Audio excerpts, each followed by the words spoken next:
Oh my goodness, do we have a long recap tonight or what? I was looking at my notes and I'm like, holy shit, you guys did a lot last session. Like, we got to tap into Eritreo's background quite a bit.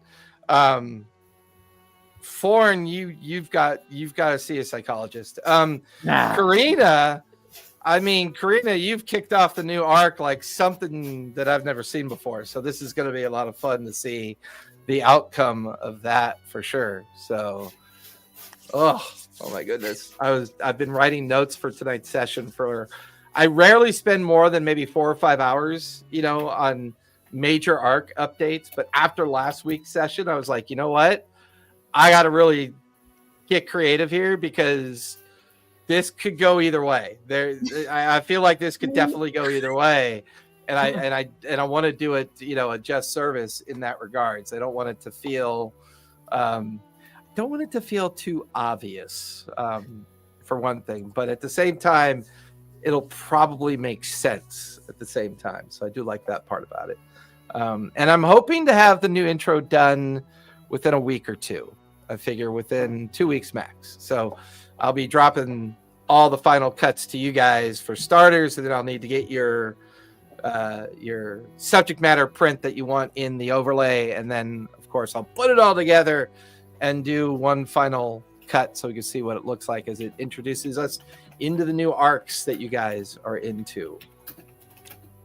So with that being said, let's talk about what happened last session. The team has broadened their opportunities by helping Professor Jalbatross safely escort his husband to a planar gate that allowed him to return to his home and continue to take care of their children. But more importantly, this created an interaction with a rock, a giant, massive bird-like creature that seems to have introduced us to the idea that maybe the Archfey of the old Feywild were so concerned about saving themselves that when they shifted to the material plane, they were forced to polymorph into creatures and entities in order to protect or hide what they had done. And perhaps that the cover story of the Iron Collective, it has always been to act out against those that have caused harm to the Fae or sought who they believe to help aid in the destruction of the Feywild. But maybe this has become a cover story. Perhaps whatever this Minotaur is looking for has more to do with the hidden powers of the Archfey, as they have been hidden inside of many different creatures and individuals. We also have learned that Karina Prime is possibly a polymorphed Fae as well, who is being kept hidden and contained. But with that, the team then circled back to the celestial observatory with the 9 statues, the 9 containers, and a possible opportunity for Eritreo to try to convey or commune with this entity known as Divini, as it would appear that this Azamar tomb may have actually either at some point housed or contained Divini's remains, depending on the continued interpretation of what had happened. But he did receive a blade that nearly killed a couple of you. However, utilizing Thorn Whip, the blade was then struck in such a way that it could be pulled into Foreign's portable hole, safely putting it away so that no one could suffer injury or any other discourse due to the interaction with whatever this blade is intended to do. However, with that in mind, it was Karina's journey after talking with Jaman Saord, receiving a signet and a letter of introduction that allowed her to meet with the Bright Queen. And after meeting with the Bright Queen, she was taken down into the holding tower chamber where Regina Greencloak was being held. Here, Karina's plan mostly worked as she used both magic and influence and pretty excellent questioning at the same time in an effort to try to unravel what the involvement is of this changeling organization, whether or not they are truly involved with the Iron Collective, or are they operate on their own accord, or what is their stake in this unfolding game that's happening all around them. However, it was the return of a familiar face, Essek, that had escorted her down below and protected her and encouraged her to do the questioning. However, at the end of the questioning, as all of the magic seemed to fail on its own, the illusion that maintained the Chamber of Concealment falling to the fact that Essek had not only dispelled the illusion, but Essek was not truly Essek, as it would seem that Essek is actually the changeling that has infiltrated the Bright Queen's court and has now trapped both Regina Greencloak and Karina in the hidden subterranean chamber prison of the Bright Queen. The last thing where we last left off was a very silent and whispered conversation that Essek was having with the two Green Blades on board or on guard outside of the chamber in possible planning of what to do next. I know that's where we've finished off with Karina. I think we finished off with you guys retrieving the sword and then heading back to Jrusar, I want to say. Yeah, we were flying back to Jrusar. You are on your way back to Jrusar. Okay, that makes more sense. I failed a scry and kind of blew everyone up again on the airship. Yes, you attempted. Yeah, your wild magic rolls were on par last week, man. On freaking par. It was pretty cool. It was pretty darn cool.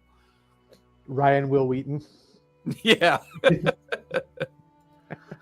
So with that, the four of you are currently on your way back to Jrusar. It is late in the day, about to become early evening, as this has taken up most of your time. At the current pace that the air skiff is traveling at, you'll be back in Jrusar by evening time. What would the four of you like to do? I'm piloting, so I don't know what I can do beyond keep us on track.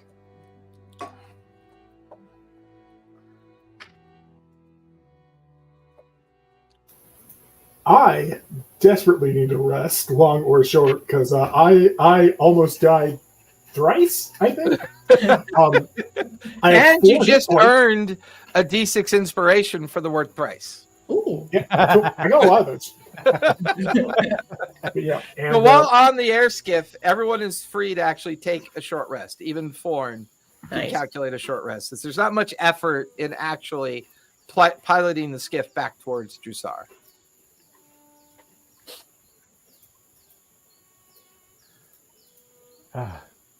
If only I hadn't used my hit die already.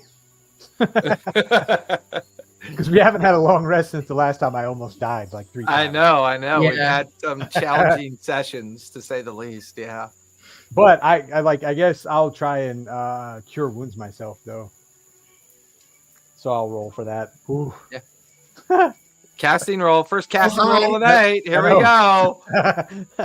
I'm just making sure I get my numbers right. That's I was clicking back over for a second so I can see where I am. All right. There we are. All right. I'll cast it at 2nd level. 12 or higher. Yep. Good. That's a 17. So you're good. Yep. That'll go off. No problem. Before any bonuses, it was a 17. So, all right. That's good.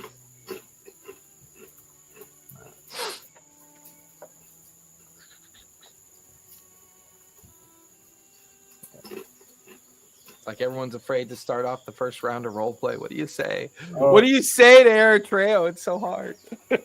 I mean, Forn's kind of okay with Eritrea. He's like, hey, man, shit happens. So. Well, but I think it's his, it's his first encounter with the closest, physical encounter with whatever this Divini represents. Whether it truly represents the first of Azimir, I mean, take that with a grain of salt. And what does the first of Azimir really mean? Well, the previous encounters have mostly been about faith and religion and focus on bringing freedom and hope to the world. This encounter in the observatory felt very different, felt a little bit more on the chaotic and kind of zealot side of things, as opposed to the traditional thoughts that Eritrea might have had. So Fortin's like piloting. He's like looking at everybody. Melody, Eritrea, y'all gonna be all right. Melody is like looking off the side of the ship, like pointedly, like making a show of not speaking to Eritrea.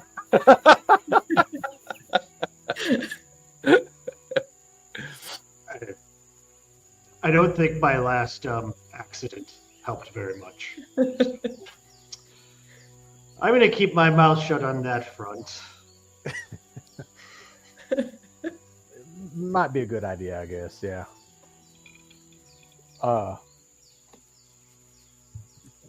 Professor, what gives? Why'd you try to pick up the sword? It seemed to look. Sometimes we make poor decisions. Okay, I don't want to talk about it. I heard a lot.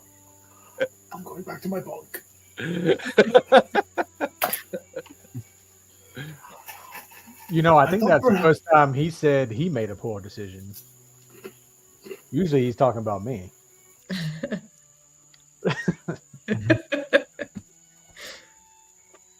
The skiff's journey is relatively relaxed. Everyone's kind of taking a short rest.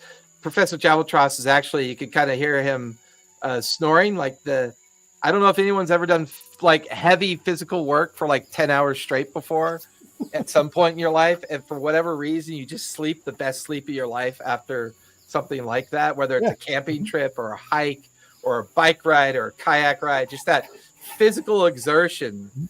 The time where you wake up sore because your body is too tired to tell you while you're sleeping. Yeah, You're gonna be sore. And right now, Professor Jabaltros has slipped in that kind of sleep. He's splayed out across a couple of the crates. He's just out snoring the whole way back. Ford is definitely going to try and toggle the rudder to kind of get him to roll up on his side.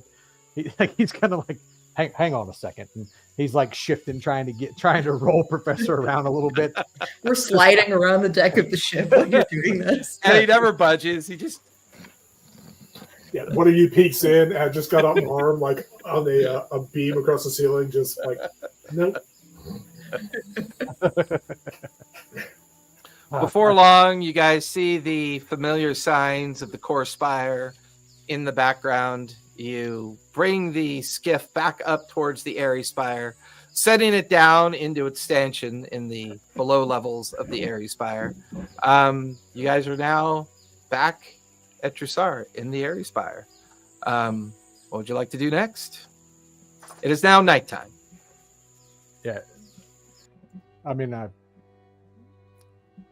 just check in at the Centaur or what? I mean, yeah, checking around for Karina, just because where else would she be?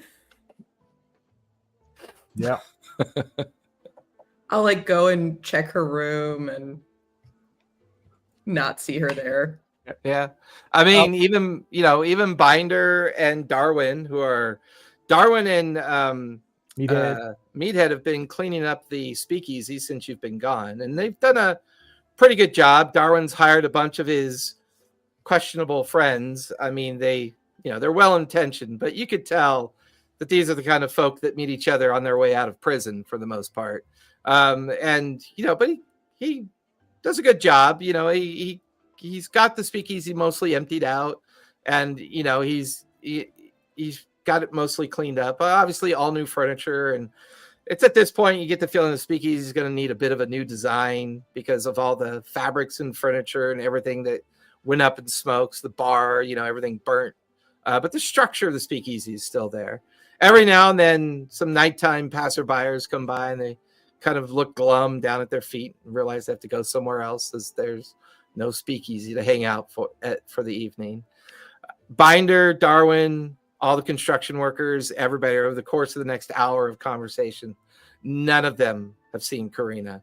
Her room looks exactly the way it was when all of you left together to help Professor Jabaltros deliver his husband to the gateway and discover the gateway. No message, no note, no nothing, no sign of her. And it's now been... Is the Fae Pocket still working in the speakeasy, though? Good question. You can always try and see if it's working.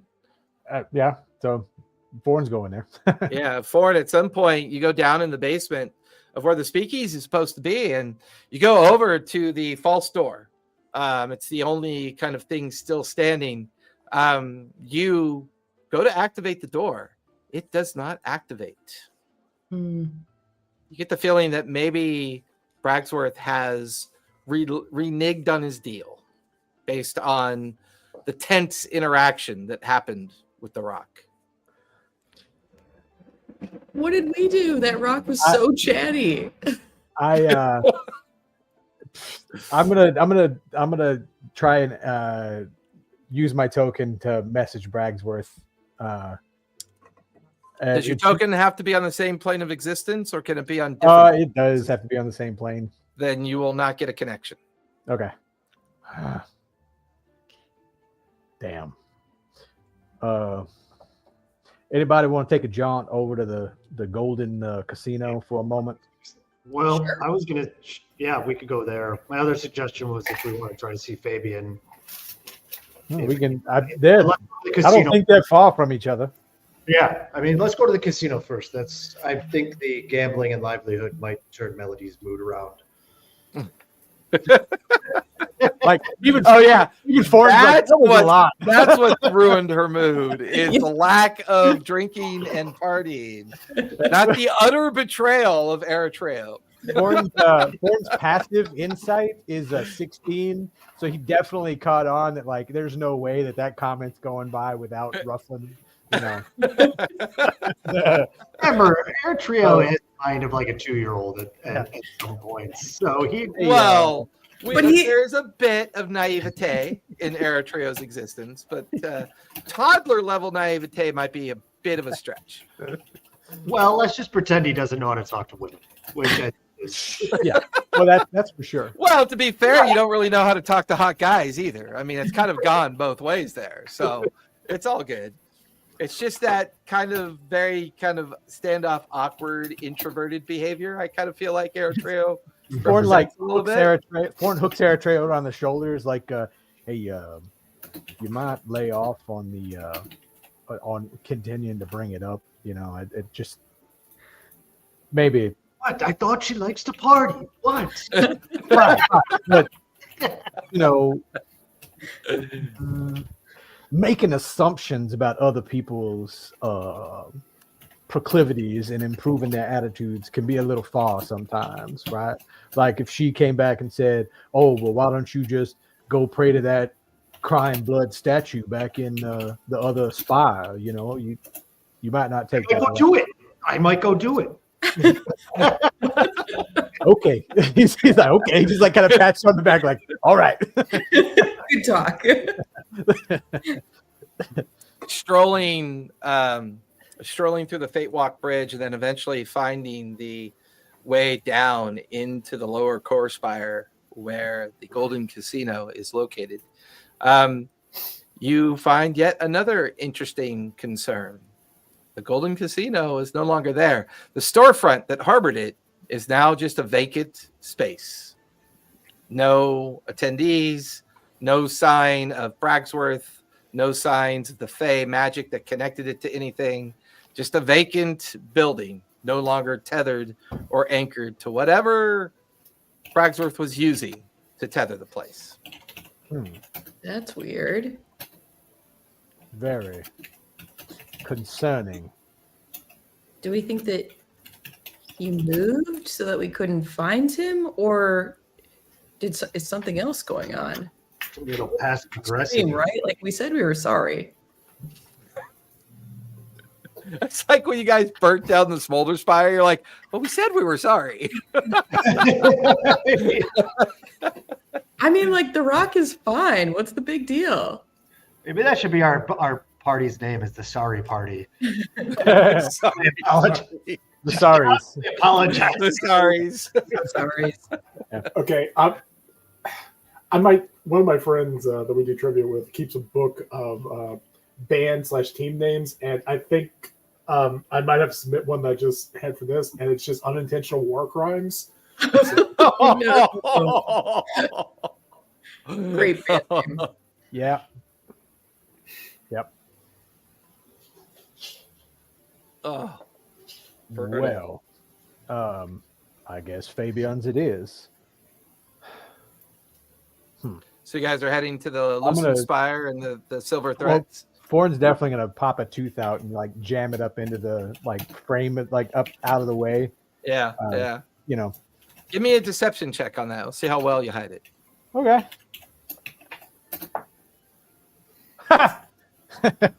Deception or sleight of hand? Deception, because you got to hide it. Yep, sure. 7. 7. Okay. That's a 1. A 1 plus 6. Yeah, yeah. Get that one out of the way while you can.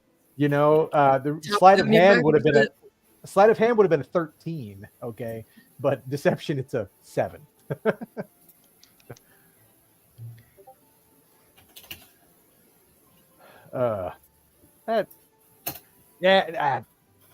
Nobody will care. It's up there. It'll be fine. It looks like somebody got reverse curb stomped up into the door Yeah. frame. He's like looking at it. And he's like, it'll be all right. It'll be all right. Like, Florida, I don't think anyone's gonna want your tooth. I think we can just leave it there. it's not. Sure. Yeah. Right. Okay. Right off to Silver Threads, huh? Silver Threads. I guess I should check in on Faye Raymond while we're there. I'll check in across the street, see how we're doing. Hopefully, nobody's been minding it. Professor. Oh, Giancarlo was minding it, but Yeah, you're gonna have to get a new person to mind the storefront now, aren't you? you know what? Professor can mind the storefront.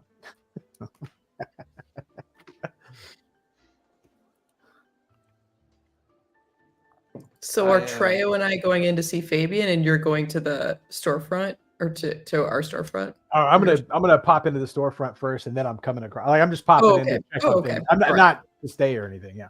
Okay, You're so we'll go popping across- into the bounty hunter storefront, right? Yeah. Yeah, just right across the street. Like basically, I'm gonna look at the mail because Yeah. it's been closed. So That's fair. That's very fair. Yeah. I put together a new Fabian image that I liked. Hopefully it's better for everybody. Ooh. Very colonial. Yeah, I was very inspired by the Essek vibe, and I kind of wanted to do a reverse Essek kind of image and give it a little bit more illustration. The other one felt a little too glossy for my taste.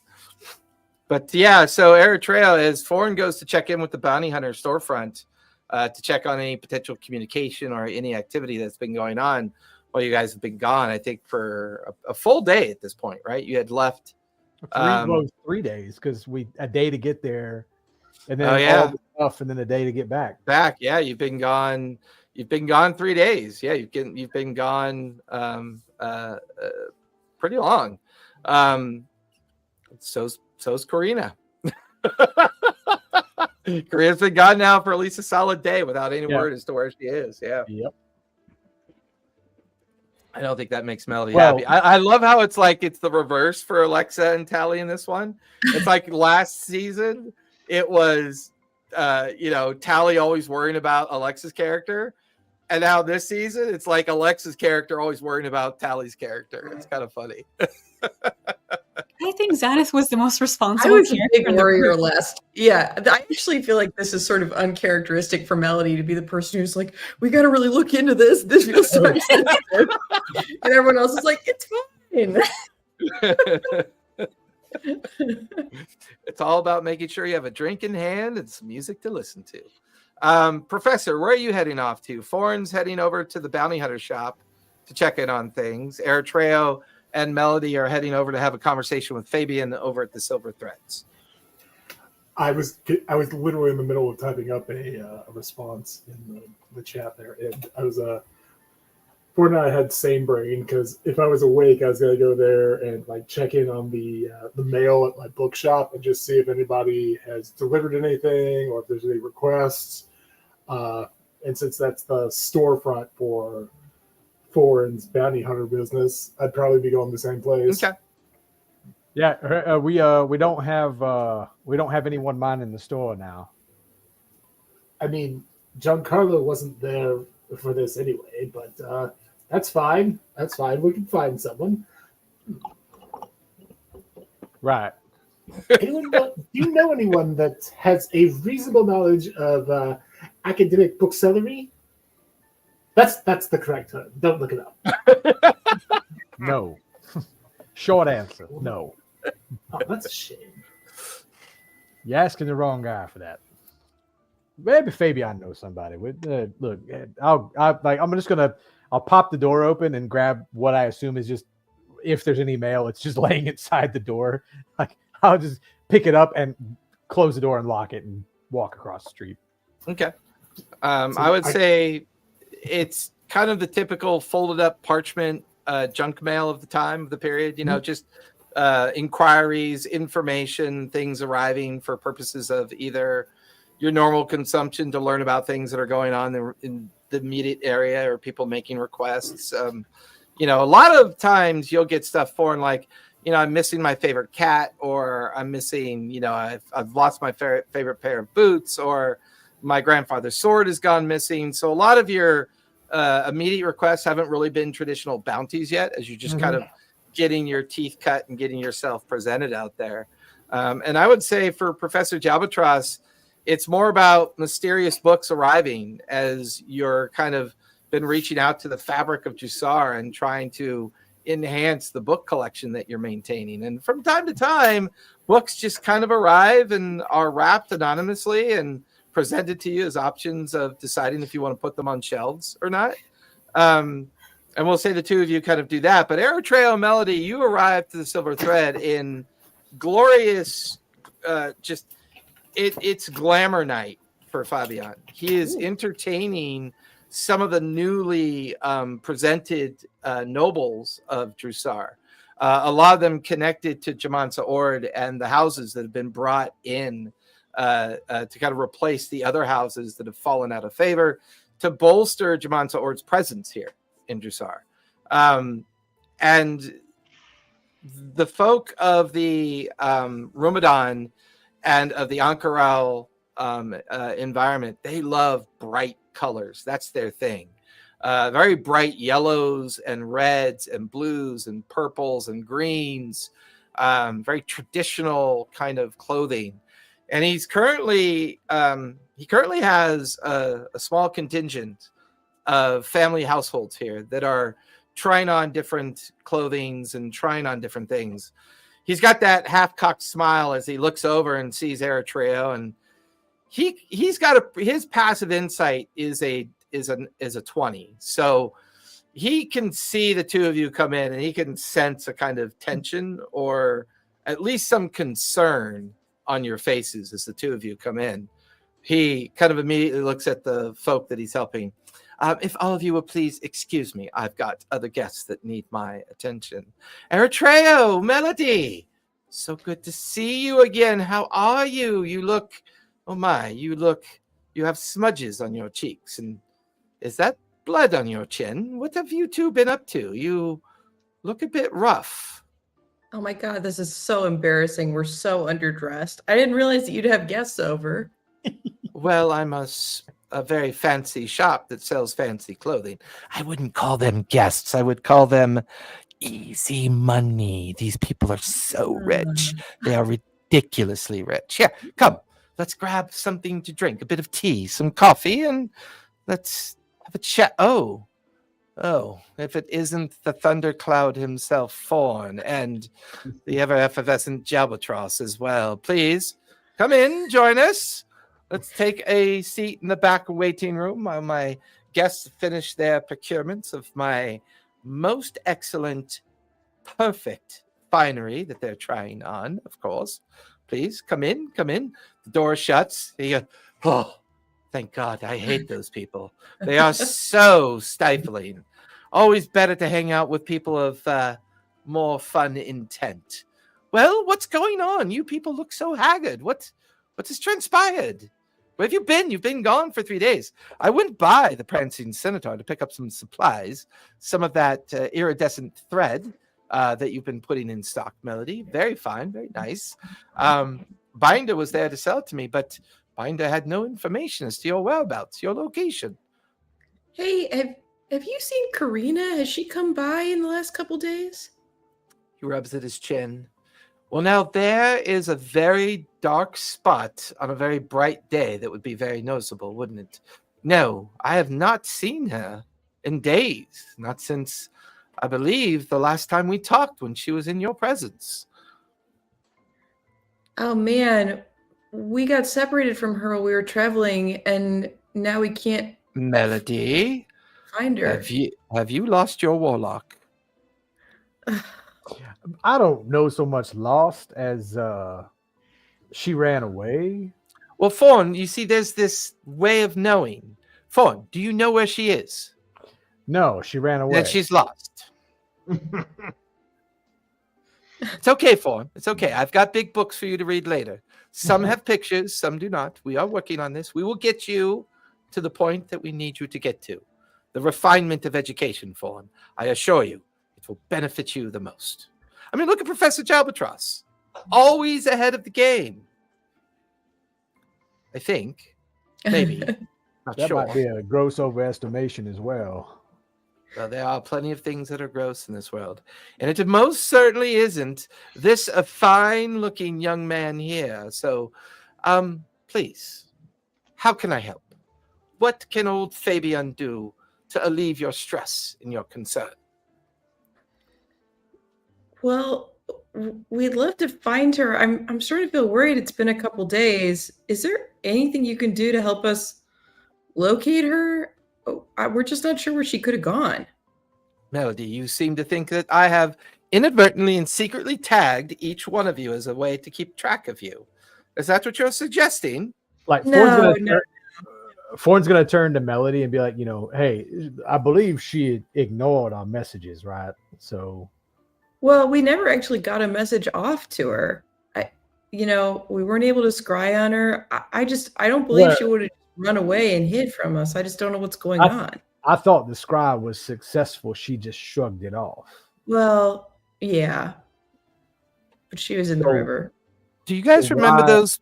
You guys remember those pendants I gave you for the Greymaker's soiree when you were showing off my wares, my clothing? Fawn pulls his out. Yes. Well, I tag your it. Give me a moment. He walks over to a mirror. He picks up a mirror off of a bookshelf. He does an invocation of magic. The mirror shines briefly and then fades just as quickly as it shines. Oh dear. Well, she's alive. I can tell you that much. Okay. However, she is in a place that is blocking magic.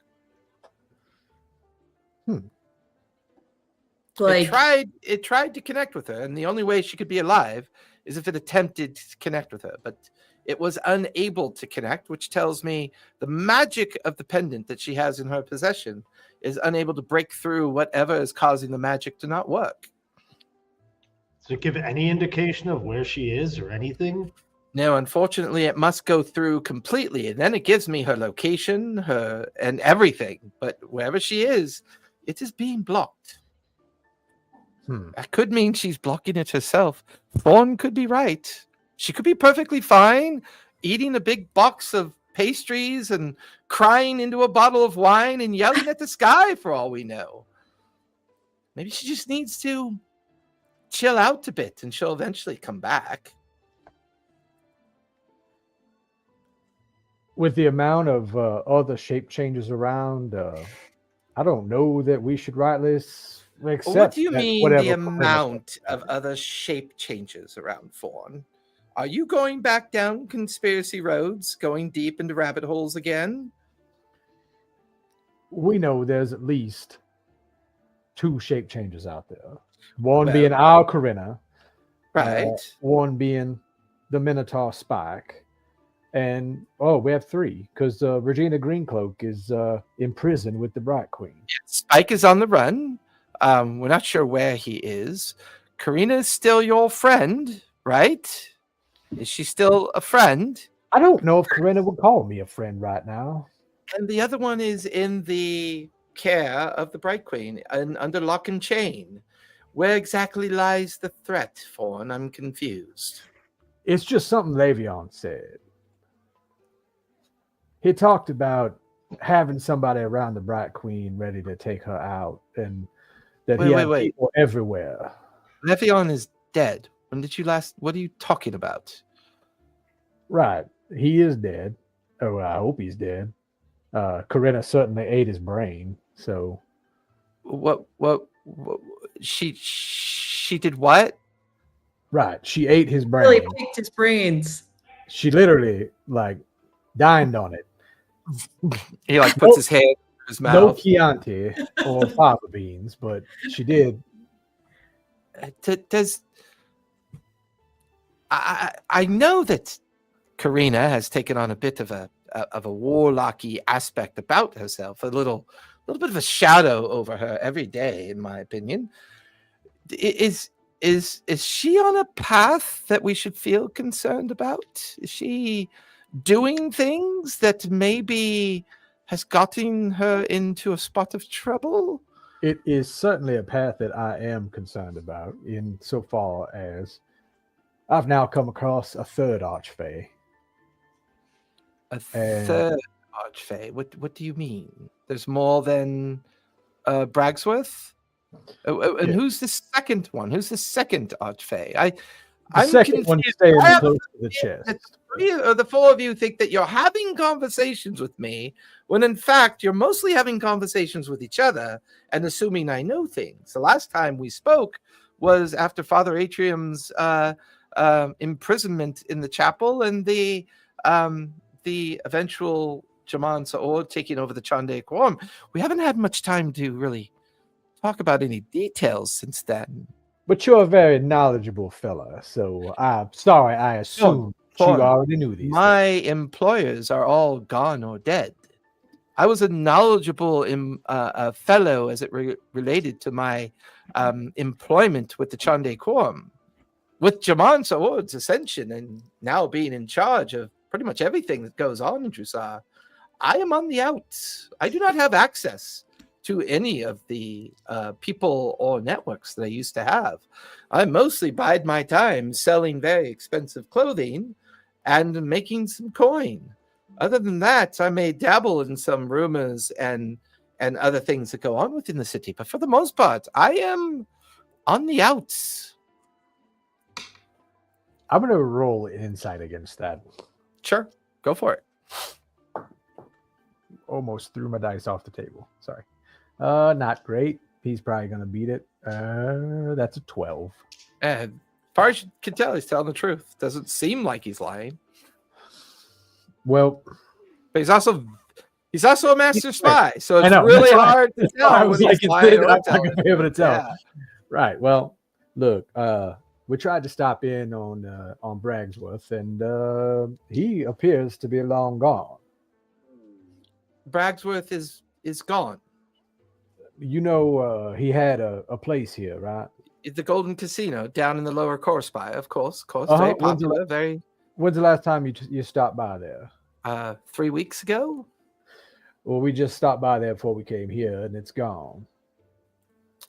And I heard about what happened at the Speakeasy. I'm terribly sorry about that. I had gone by there 2 nights ago to make inquiries at the Speakeasy, and there was the repulsive little fellow Darwin and his friend Meathead cleaning up the burnt remains of a Speakeasy.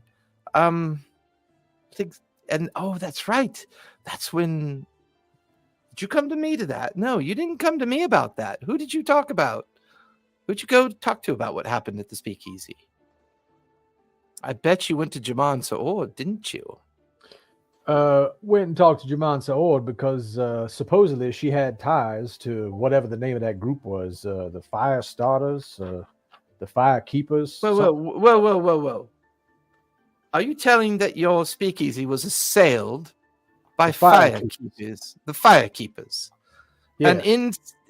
An extinct organization of the better part of 100 years went out of their way to come out of retirement And they tried to kill you, kidnap you, take what I'm. They They tried to take Melody. He kind of leans back against the wall. I mean, other than her stunning hair and her panache for excellent party making, why would they come after Melody? She seems the least likely to be harmful or dangerous to anybody. No offense, Melody. I'm sure in a good fight you take off the occasional head, but to look at you, I mean, just saying. ask her about her brother-in-law. Her brother-in-law. What brother-in-law? See? Oh. Anyhow, Fabian, Well, I did see your help. Melody's like Ford.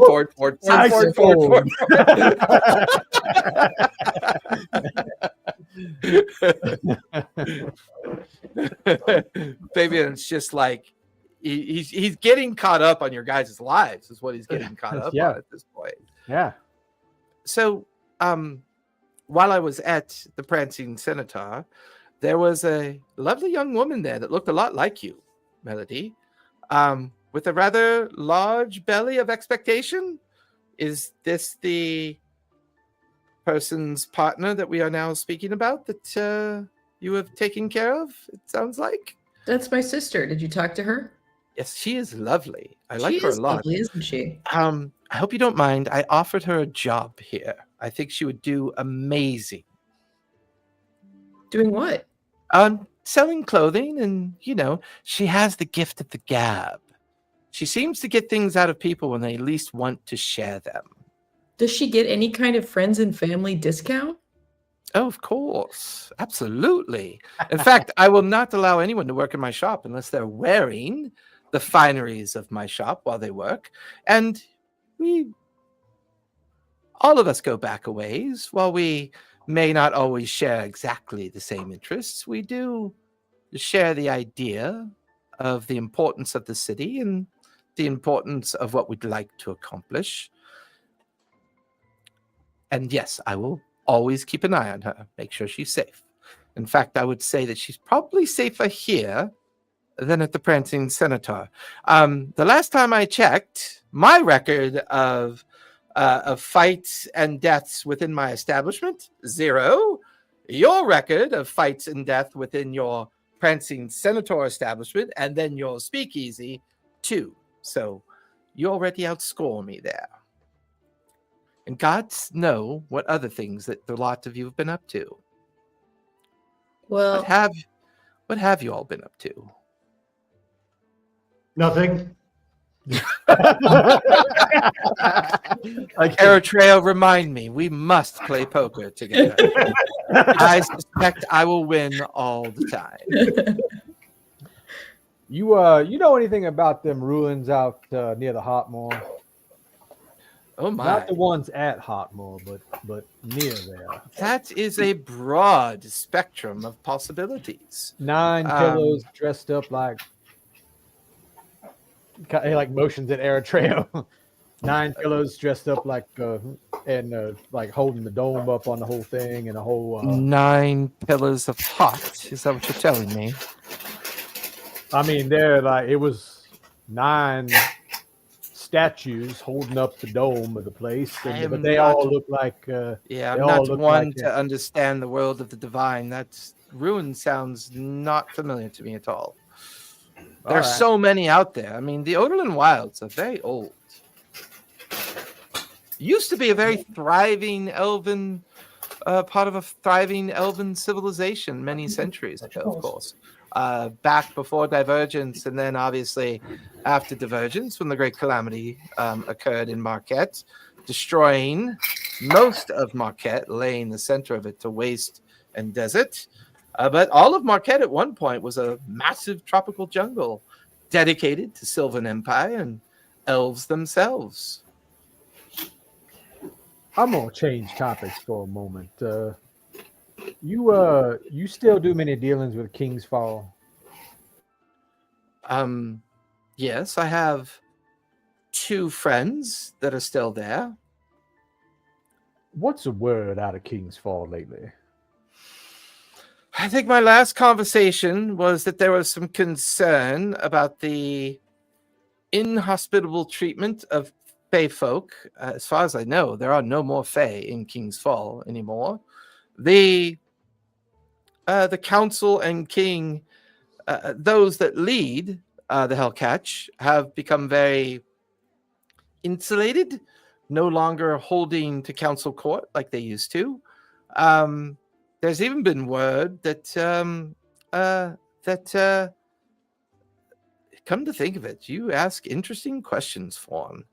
I would say King's Fall is definitely having some political turmoil issues, to say the least.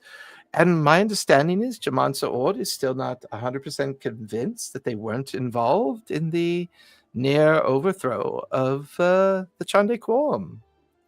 I believe that's a very safe suspicion to hold. And where do these suspicions come from, Fawn? Not you. You never leave the city. No, but people do exposit. And like I said, you know, Corinna did eat Le'Veon's brain, so... Yes, we keep coming back to that, and I wish you stop. Anyways, I mean, what better way to know somebody, right? Oh, I don't know. Bottle of wine, some intimate conversation, maybe sharing a pair of socks. I could think of better ways. I mean, those are like ways that are susceptible to deception. But if you consume the brain of somebody, you know, you really get to know everything about them. Fawn, are you going the way of the warlock by chance? No, I'm not interested in brains. I'm just commenting on how we learned some information that we might not otherwise have been privy to. For once, we're in agreement. You are definitely not interested in brains. Anyways, so what are your next steps? How can I help find Karina, do you think? She was real caught up on trying to get to Regina and go check out Regina. And I'm going to be honest with you, that drew my suspicions because Regina... Do you think she would be fool enough to actually make her way to Rosh Hashanah and then try to visit the Bright Queen? I mean, you would have to have a lot of political pull to do that. You'd have to burn at least one or two bridges to pull that off. Yeah, you're right. It is Karina that we're talking about. Now, yes, so. This is true. This is quite true. I think it's like the only lead we have. I mean, it doesn't really make sense because the Bright Queen already said she wasn't there, but maybe she hadn't gotten there yet. Hey, you took Corinna's journal, right? Yeah. Isn't that thing still tied to her buddy out in Rockhaven? I think is this the same journal, Tally, or is this a different journal than the one where you can write to Karina Prime? It's a different journal. Okay. Oh, damn. No, I think this is more just kind of like, you know, like her diary. All right. There's like pictures of Eritrea with little hearts all around it. That's not it. No. Remember, she said she wrote a lot of falsehoods in the journal, so to create drama. So not falsehoods, just like personal hopes and dreams for Karina Prime, and like some side characters from other books, kind of like making a guest appearance and being like, "Oh, you're really cool, young girl." Orange head on a stake is in there somewhere, right? Yeah. I love it. Well, I mean, she had to have that kind of clout to get. I mean, look, it's hard. I could get to go see the Bright Queen because I work for her, but I'm not. She's on the council, right? That works directly with Jamansa Ord. She could have done it. Well, yes. I mean, her family's on the council. She has probably like more pull than Fabian now, to be honest. Well, a lot of people probably have more pull than me, but not many have this. And he walks over, opens up this big kind of like armoire closet and pulls out this heavy brass mirror that's like 6 feet tall, 3 feet wide. It's covered in silken fabric. He sets it down and he pulls the silken fabric off and he runs his finger along the border of the mirror. And you watch as the mirror glows suddenly with like this archonic kind of vibe. It pulses for a moment, and then this shadowy face appears in it. Ah, good to see that you're still there. Listen, I have a favor to ask. As he stands in front of this mirror, you hear a voice boom out of the mirror. Yes, Fabian, what exactly is this favor that you require? Me and some of my friends, we're still friends, right? We're good friends? Of course. We're okay. Just checking. Me and some of our friends seem to have lost something very dear and important to us. She goes by the name Karina, but isn't there another name she goes by? Not that we know. I thought she went by a different name. I could have sworn there was a time that she was Like talking. Sauron or Yes, she goes by pseudonyms, of course. right. He goes to label. You know, yeah. He goes and he just goes through and tells the mayor all these different pseudonyms, and then he goes on to describe her physically and as well as describing her changeling form, because he's seen her changeling form after the encounter and her couple times that she's fallen unconscious, of course. The mayor takes a deep breath. Well, fortunately for you, since I'm not constrained by the material plane's rules about magic, I can see exactly where she is. And I can tell you that you're not going to like it. She is in the bowel prisons of the tower. She is confined with another person, and she is being held against her will, and would appear that it is the Tower of the Bright Queen that she is in.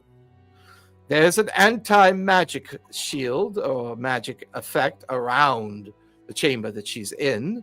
That might be why you failed to communicate with her. Fabian goes, oh, I see, you cheeky bugger. Well, anyways, look. What is the likelihood we could ask you to intervene for us? I'm sorry, Fabian. You know that my abilities do not extend beyond the mirrored plane. This is as far as I can go. My visions and my thoughts are all I can share with you. Now, wait a minute. I contacted the Bright Queen, and she said she hadn't seen Karina. Sounds like the Bright Fabian Queen's looks at you and then looks at the mirror. Mirror, could you peek in on the Bright Queen, please? I would be curious to know something. Yes, what would you like to know? I have her in my vision. Is it the Bright Queen, Mirror? No. The person I'm looking at is a changeling. Are you telling me the Bright Queen is a changeling? No, Fabian, I'm telling you a changeling is the Bright Queen. But that... Okay, what? All right. Well, we know that whoever's pretending to be the Bright Queen Fawn lied to you. How did you communicate with the Bright Queen Fawn? Same way I communicate with everybody. And he pulls open the corner of his jacket and all the knots and all the different braids of his hair. So when you communicated, they would have been in possession of your trinket, your item. Correct. So we can assume that a changeling took possession of the Bright Queen at a point where she could have access to the Bright Queen's clothing and other things. This is not good at all. Mirror, final question. We only have one left, so we must be clever as possible. Hold on a moment, Fabian. Before that last question. And I'm going to burn my token that's on the Bright Queen so I can see and hear from the token for 1 minute. Over the next minute, your token sees the dead body of the Bright Queen in her chambers. You also see... Now, how much does the token allow you to see? The immediate area that she's in? including it just I herself? can see from the token see and hear from the token. Yeah. From You just can like I like you're replace the standing token. there. For all yeah. intents and purposes, like you're standing Yeah, there. yeah. You can see yourself lying dead on the floor. You can see Karina lying dead on the floor. You can also see about 6 green blades lying dead on the floor. And as the token fades, you see Essek standing there. Oh, this will do nicely. Now to go set up the charade. And then the token collapses in. What? So I repeat that to everybody, and Foreign is very much like as he repeats it, he starts sweating, like trembling almost, just because in Foreign's mind, first off, his dead body's there, and Corinna's dead body's there, but also the dead body of the Bright Queen, who he was sworn to serve and protect, and he is he's starting to show. Foreign, give me an insight check of what you saw. Like overall, give me an insight check of what you saw.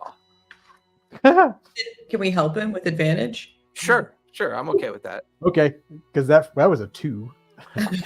Man, you are rolling scarlet, baby. It's back, it's back to the lore rolls, Yeah, that means No, Eritrea should be rolling natural 20s all night. These are my historic lore rolls. Anytime we got to do something with, big plot points, it never fails. I will roll lower than 10. That was at 11 plus 6 is a 17 though. 17 is much better.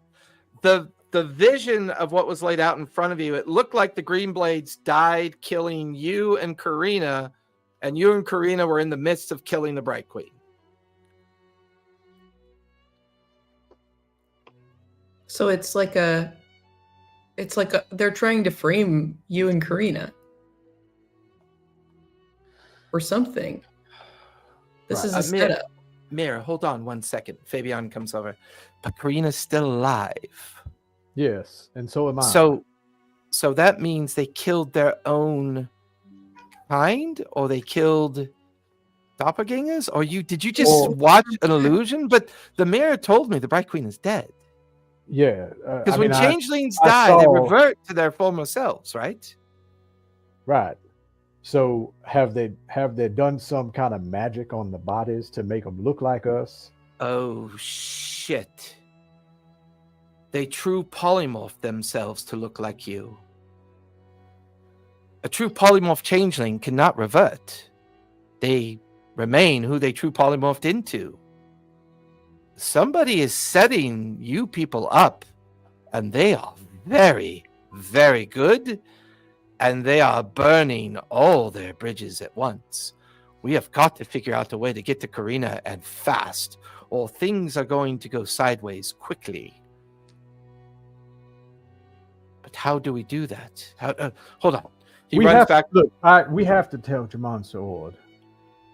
Where can the mirror tell us where Jamon Sa'ord is right now? Do we really want to waste that third and final question on something as easy as sending a sending to somebody? Do we really want to do that? I don't think so. Fair. All right.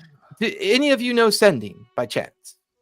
I believe I do, yes. Eritrea, could you try to reach out to Jamon Sa'ord, see if they that might be a little, he's had some performance issues lately, okay? Performance issues. Fabian walks over, looks at him up and down and like this, and I find that very difficult to believe. And then, you may find that hard to believe. You may find that hard to believe, but scars remain. Like Thorn opens his shirt and there's the scar from the sword through his chest. Oh, thank you for that view, Fawn. I'll never forget it. Eritrea, if you could, cautiously, I guess, reach out to Jamon Sa'ord and make sure everything is okay. Yes. Out in the street, Treo? Yeah, I'll walk outside. You have like a back room where he could, just Why do I feel like anything he does should be at least 30 feet away? That's a good point. Or behind a Um, wall. Walk outside to go try to send I'm more him. concerned with him going outside that, if someone is trying to track us down and frame us. Oh, and that's shit, fair. That's very that's fair. a bad place to I go. do have a protection of scry on this place. Does help, of course. So Archer walks outside really quickly. Give me that casting roll, baby. Yeah. Woo. 13 Hey. Hey. Wait, is it a third level spell? level spell, so Need it. What'd you roll? I gotta know. What'd you you roll roll? a 5. I'm gonna have to Look. start introducing magic items that give you advantage on casting rolls, I think. Probably still not going to do me any I good. know. Right? I know. Gambler's So luck you doesn't work. feel- on Gambler's luck on every single one. And So you feel the magic connect with Jaman's Ord. So you feel the spell work, and you're connected with them. That tells you that they're at least on the same plane of existence. What message do you have for them? Jamon Treo here. Where are you? Love First it. name basis, I love it. And a nickname as well. Treo here. Yeah, I love it. I love it. Where are you? Thorn needs to speak with you. Dire circumstances. End transmission. You Instead get of this. over. Yeah, you get this response from Jaman. Of course it's you. I recognize your voice. I am currently on my airship heading back towards Ankarel. I intend to be in Ankarel for the next few weeks to take care of matters here, and then I'll be back in Jrusar probably in less than a month, hopefully. And then, it cuts off after that. You then head back inside the Silver Thread and share that with everybody else as far as where they are located. Fabian looks, well, that makes things a little bit more difficult. The timing couldn't be worse. If Jaman's Ord is mid-transit, we do not have access to their unique power. As far as I know, the only way we could get there is to go and speak with the keeper of the teleportation tower. And hopefully they are willing to let us take a journey to Roshana. And I say we just go and find Karina and bring her back. Fabian, do you know of any way to reveal changelings while they're in their form? Outside Yes. of making them unconscious. The spell Dawn can work sometimes. Moonbeam can work as well. Anything that a spell that is designed to reveal somebody's true form can work as well. Other than that, it's one of the things that makes them quite both stealthy at what they do and dangerous at what they do as well. But here's my concern about what you saw, Fawn. This is going to be hard for you, Fawn. I think the Bright Queen might be truly dead. And this presents... I feel most certain the Bright Queen is truly dead. And the reason why I think she is because her tie to the beacon means that she cannot be resurrected. She is near 3,000 years old. She has already retrieved her soul once before from the beacon, and her elven kind will not be able to come back from this. So whoever decided to do this burnt and destroyed a lot of their ability, because as soon as this gets out, this is going to create great harm and upheaval through all the kingdoms, to say the least.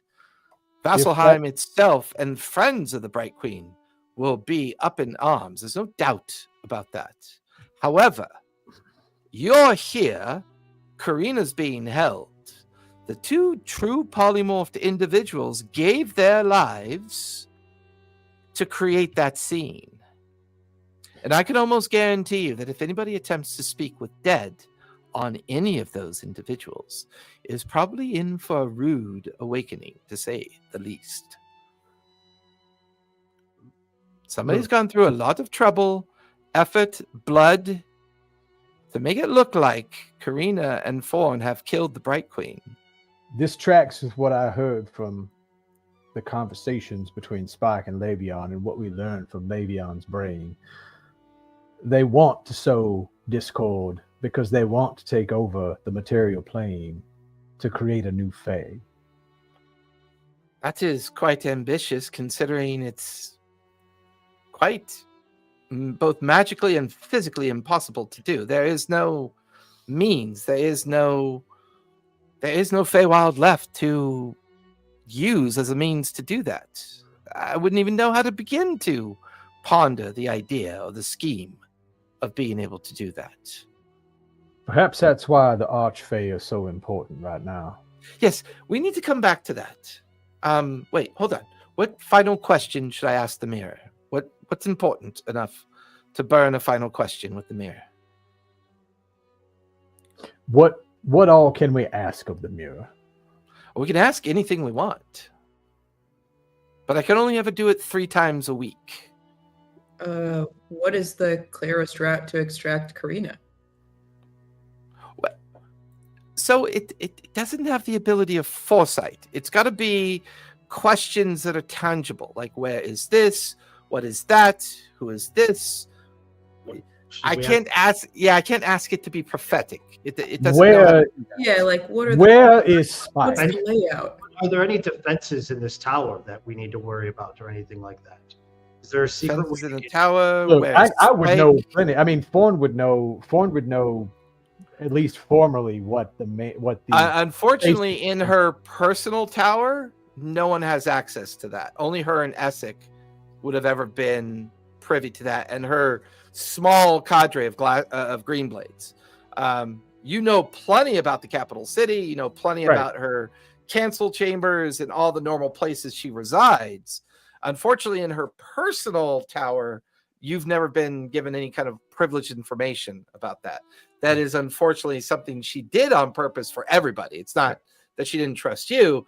She just doesn't trust everybody in general. And that's why she kind of did what she did. How about we ask about Spike? To what end? Do we want to know where he is? Locate Spike, because they are a changeling as well. Just because they're in the shape of a minotaur most of the time you have experienced them, they are a changeling. That's fair. It would be nice to know where. Are we considering Spike our main enemy at this point? I don't think Spike's the ringleader of everything, but they're the closest at that level. Interesting. I'm intrigued. Why do you think Spike is not the main ringleader? Take me down this rabbit hole, Fawn. So Fawn's going to explain what we learned from Le'Veon's brain about the changeling cadre, the changeling cabal, and how they are disjointed. And I think last time Karina learned about a leader, but Fawn doesn't know about a direct leader, but he knows that they're this disjointed hydra of many heads that are all doing these things. And that's why Fawn doesn't have any reason to think that Spike is the main leader, but he is a leader of the cabal. But he is an important breadcrumb. Let's find out what this Spike is. He converses with the mirror. It would appear that your Minotaur friend is located on an island called the Eternal Sands. It is southeast off the coast of the Panagrip Sands. The nearest city, Port Pespa, is the nearest port city. Many thousands of miles away. The journey alone would be weeks, if not an entire month, to even get there by airship. Very remote location. And then the magic of the mirror folds in on itself, goes dull, blank. You watch as Fabian tosses the fabric over it, picks it up, sets it back in the closet, locks it, puts the glyph back onto the closet, and then, well, It seems we have a mission. Shall we go fetch Karina before too many bad things happen to her? Yes, let's go. Right. To the tower, then. I will have to get assistance to manage the people here because I'm coming with you. I want to know what the fuck is going on. And if the Bright Queen is truly dead, this could be quite bad for not only Marquet, because if Marquet is implicated in any way, and if their false flag, or whatever you want to call it, that they're doing is going to create great harm to the idea of what Jrusar Ord is attempting to do, it's going to force the other kingdoms to get involved, for sure, as well as the Dwendals. You can assume the Vasselheims are going to want to get involved. God forbid Taldori get involved. Amon is a wreck. Fuck. This just gets getting better and better. Well, let's go. And he kind of he grabs his favorite rapier, puts it on his belt. He fluffs up his cummerbund and fixes up his hair. And all of you find yourselves in the streets heading up towards the tower.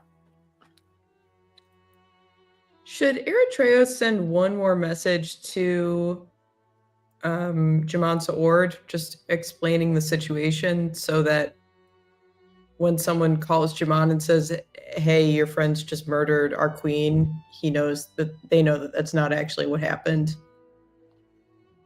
That's why Forn was looking to track down Jrusar Ord. Right, but since we Because can't, they're on account. They are in a council together. since we can't get to them physically, should we just send them a message explaining the situation? We'll come back to that in a moment. All right. I think that'll be a good starting point. We now find ourselves back deep in the bowels of the tower where Regina and Karina are being held in the confinement cell. So far, no sign of any guards. Essek has been gone for hours. It is now hard to tell night from day anymore because this particular area of Wildmont is perpetually dark underneath the shadow of volcanoes that edge the crater area of the city. One of the reasons why it's so popular with the goblinoid folk is because it doesn't put a lot of strain on their eyes, as well as the drow and other folk that are sensitive or light sensitive do enjoy living in this capital city. The tower itself, you're in the bowels, down deep somewhere. You're not sure where. But you've neither seen guards nor glass blades or Essek probably in 8 hours since your last interaction with Essek. A lot of time has passed, of which Regina is no longer, I believe, under the effect, correct? It's 8 hours? So it's 24 hours, but... Oh, yeah, then she's still under the effect. Nice. So, yeah, it's only been 8 hours since you applied it to her, because parallel to the timeline of everyone in Jrusar and to your timeline, their 8 hours timer started when they realized you were missing and made it back to Jrusar and have been trying to figure out what's happened to you. Your 8 hour timer started when you were interrogating Regina Greencloak. So you guys were kind of doing parallel activities around the same time. But now you're concerned, Karina, because there's been no sign of Essek, and you overheard him specifically say something about, we have to get creative with this one. I don't like that was the last thing you remember Essek saying. So apropos of that, just a technical question. So I did astral binding, which is a spell to control Regina. Would the spell still work in a no magic zone, or would it? No, that would have. You're right. That would have tethered. That would have tethered the connection to the spell. Myself in the foot here. Yeah. So she's no longer under the effect. Yeah, is she bound, or is she just free to kill me now? She is not cuffed or chained in any way. That was part of the illusion. Neither are you, for that matter. She just stares at you with a seething anger unlike anything you've ever experienced. While she cannot maintain any memory of what you had her do, she does retain memory that she was forced to do something against her will. I am going to pull my gun out and be like, let's all chill out. Haha. But also, Chill out. oh, do we have You- sound? I thought it was silence. I was going to try and communicate through meaningful looks, because I think one of the things he did was do... Never mind, I'd rather talk. No, because you heard him talk outside in the guard archway. So all he God. did was drop the illusion, activate the confinement magic of the room, which then activated the anti-magic field that prevents magic from working. Knowing that that's the best way to keep people of magical ability contained. I'm so weak without my magic. I hate it. I'm just like Well, a and now. Regina's like, I'm not mad because of what you did to me, because I honestly don't know what you did to me. What I'm mad about is I've been in the bowels of this tower for a very long time, resisting my efforts to answer the elf questions. And now, no matter what I have done, I'm at the end of the same rope that it would seem that you're at the end of, Karina, or whichever Karina I'm speaking to. Why do you hate your own kind so much? Why do you hate us so? When we met last, you said a lot of things that were obviously false, but I think one of the very few true things you said is that you believe that on some level, all changelings want to help one another. When you spoke to me, maybe more honestly than you would have earlier, you seem to have been moved by the sense that we are each other's, theoretically, only allies in this world. Do you recall the true identity of your tormentor for the past several months? The true identity of my tormentor for several months. The creatures that What does that matter, considering the situation that we're in? We're dead. Regina, this person has been literally torturing you for information that he already knew when he was very much in a position to help you get out of here very easily and very quickly. Does that mean nothing to you? Do you not see how your own worldview does not work with what you've told me so far? I don't know who he is, or they are. He's part of the Iron Collective. Come on, you know that. You know how many changelings are out there that are not part of the Iron Collective like you are? There are others. You're not part of the Iron Collective, are you? Karina goes a little quiet. Who's to say? Wait. Karina, are you part of the Iron Collective? I originally came here to try and bust you out. I didn't realize that we were so internally scasmed. Karina's gonna try to pretend to be part of the Iron Collective for the sake of this situation real quick. Pretend, though, right? Pretend. She's not saying that to her. She's saying that to the storyteller, to be clear. Oh, okay. I'm just gonna pretend like I'm part of your group real quick. Please do not mind my lies. Regina doesn't trust you at all. She doesn't, but it'll give us a plausible way to work together for now. You can go for deception if you'd like. I will try and just appear personally like I'm like, oh, I really want to be with you guys, but I'm so conflicted. Whoa, the world does not want me to succeed. That is a 12. A 12. It actually doesn't make any sense. Like, she's part of the Iron Collective and she's being held prisoner by two people who are part of the Iron Collective. Okay, listen, Melody. No, I'm not criticizing you. This is Alexa realizing, I'm like, why would they hold her prisoner for like 2 months? What's going on? I thought you were like, yeah, this slide doesn't make any sense, Karina. No. You're like, you start making sense now. Except if you take into account that they don't know who each other are. They are purposely hidden from each other in tight operational cells. And That actually gives you a little bit of concern, Karina, because Regina's own confusion over your statement and question to why members of her own organization were willing to do this to her. They don't know who she is, and she doesn't know who they are. This is all part of the subterfuge of the group, of the organization. The organization of changelings is its own group that operates in tandem with the requests of the Iron Collective. But she looks at you and she goes, I don't know who the operatives are in King's Fall any more than I know who the operatives are here or in Ankarel. We are everywhere. I know that much. But I have no way of knowing who's who and what they're doing or what they're conspiring. Plausible deniability is the most powerful tool that we have.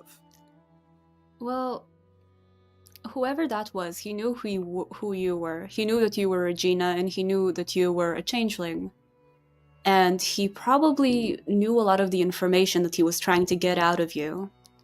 So whatever he did, whatever you remember him doing, he did for fun.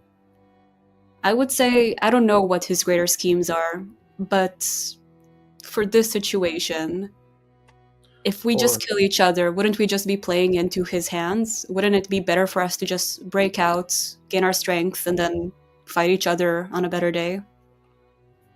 She just kind of eyeballs you with a bit of anger in her eyes. Or maybe I've just been bait for you. What do you mean? And then you hear a click as the cell door opens behind you. But there's no one there. Oh, fuck me. I'm shooting. You couple shots go off. Regina's like, whoa, fuck, wait. And, she's like, bullets are ricocheting all over the place. You watch as she invokes her fingers. My detect magic just worked, Karina. Does that mean that the spell that I had before returns to work if magic is working again, or? It would, yeah. Okay, so now she has to help me, huh? Yeah, and then she gets these terrible dulcet, lies don't need to. Yeah, she gets these dulcet looks on her face, and she grabs onto your shoulder. Don't worry, I'll protect you, Karina. And she kind of runs over to the cell door, and she runs partially into the archway entrance, and she looks. There's no one out here. It's empty. There's stairs that lead upward. We should probably just leave. We should get out of here. Come back, please. She turns around and walks back. I'm going to do 2 casting rolls. The first one for summon Jack-o'-lantern, which I've been dying to use. Okay. Which means that sorry, let me get the exact stats. Summon Jack-o'-lantern. So just like a huge jack-o'-lantern forms around us, it has about 100 points, and anyone that tries to attack us has to kind of power through it. Yeah, roll me that casting spell if you would, please. 15 or higher. And does Regina have any means of helping me in that roll? No. Okay. No, you add your spell attack modifier to it. Man, that's rough. That's a 4 + 9. That's a 15. That's a 13. I tried. I need you to roll a D100 if you would, Karina. By the way, you could also have the effects of a short rest because No, it's been 8 hours. You can actually click off a long rest. Oh, nice. Yeah. That's a 54. Oh. And you're arcane, right? Yeah, well, I could be divine or arcane. Is there a preference? Do we have more divines or arcanes at the moment? No, we'll stick with arcane for you. You suddenly realize that the world around you gets huge. And are we getting small? Not only are you small, but you notice that Regina's looking down on you and utters, well, where did this piece of cheese come from? No. I turned myself into cheese? Yep. Motherfucker! You are a Karina. chunk of cheese for the next, chunk of cheese. You are a piece of cheese for up to an hour or until someone casts greater restoration on you. She reaches down, puts you in her pocket. Help me! And then, no. and then that's the last thing that you experience, that you can Damn. kind of understand what's going on. At least she didn't eat you. An Of hour all is the ways so to long. go, She's probably hungry, you know. man, of all the ways to go, this is how I'm going. I think this is it. I think They're this gonna- is the final This is hurrah. actually- I'm gonna this put is you in like a the best- fondue pot. This is like the best way ever to foil their plot because they're trying to frame you, and it's like literally like there is no Karina to frame. Karina is a hunk of cheese. It's like the end of The Sixth Sense. She's been a hunk of cheese this whole time. You guys quickly make it through the city. You find yourselves going up the main gondola, taking you up to the top of the core spire. And on the way up towards the top of the core spire, you begin to have the conversation about possibly contacting Jamansa Ord again.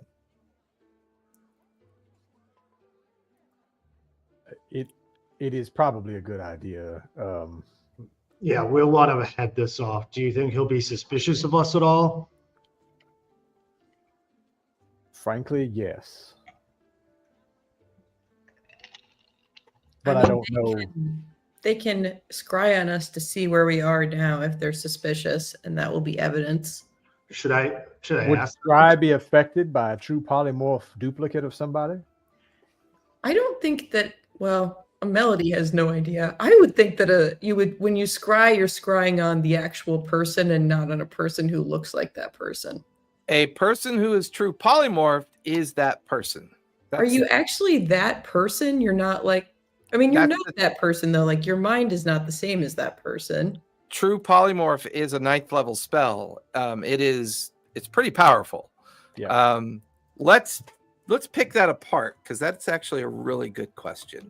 Like you might have an identical body, but I would think personhood is not something that could be duplicated. What I wondered if it wasn't something like it would ping 2 spots kind of thing, which may not be a bad thing if that's what happened. Isn't this kind of like if you get plastic surgery to look like Jennifer Aniston? Like you can look like Jennifer Aniston, but you are not Jennifer Aniston. A little more complicated than plastic surgery, but Oh, much quicker. yeah, right. More expensive, I imagine.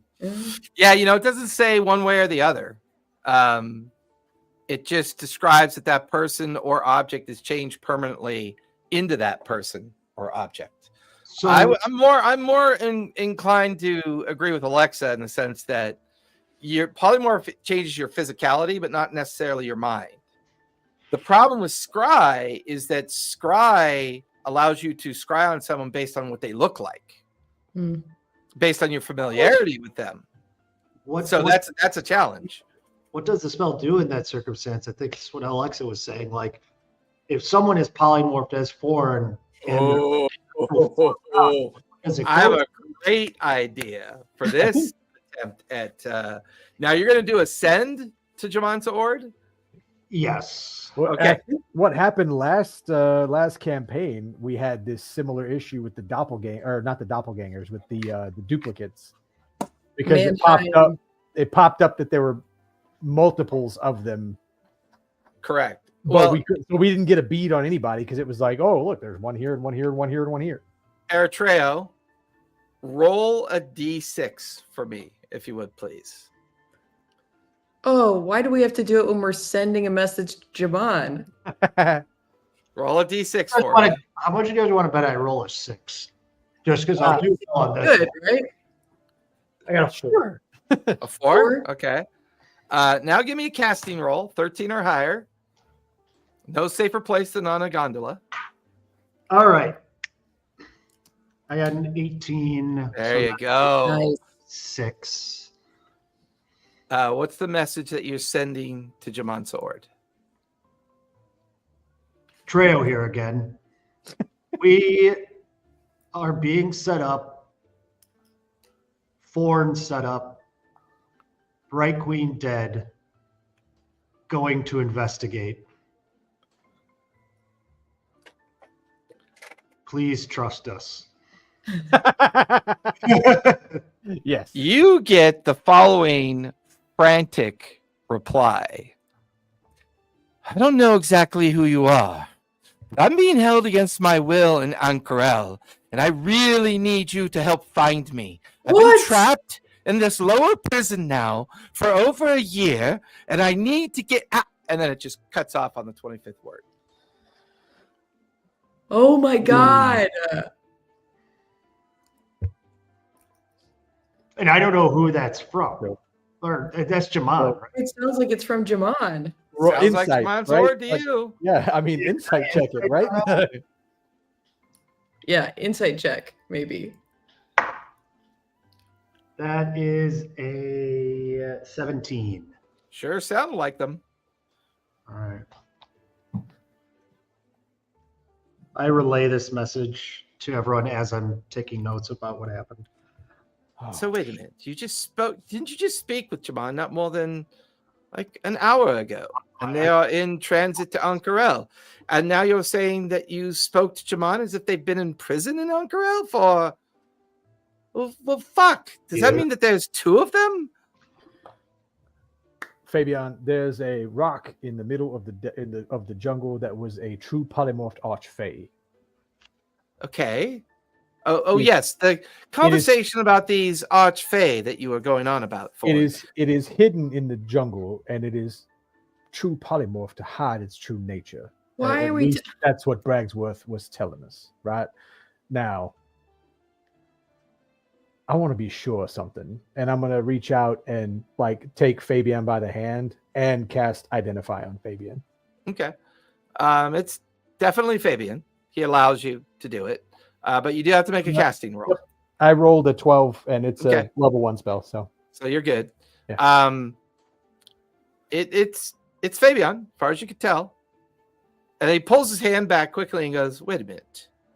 Are you saying that there are multiple archfey that have been true polymorphed to hide them? Why are they being hidden?"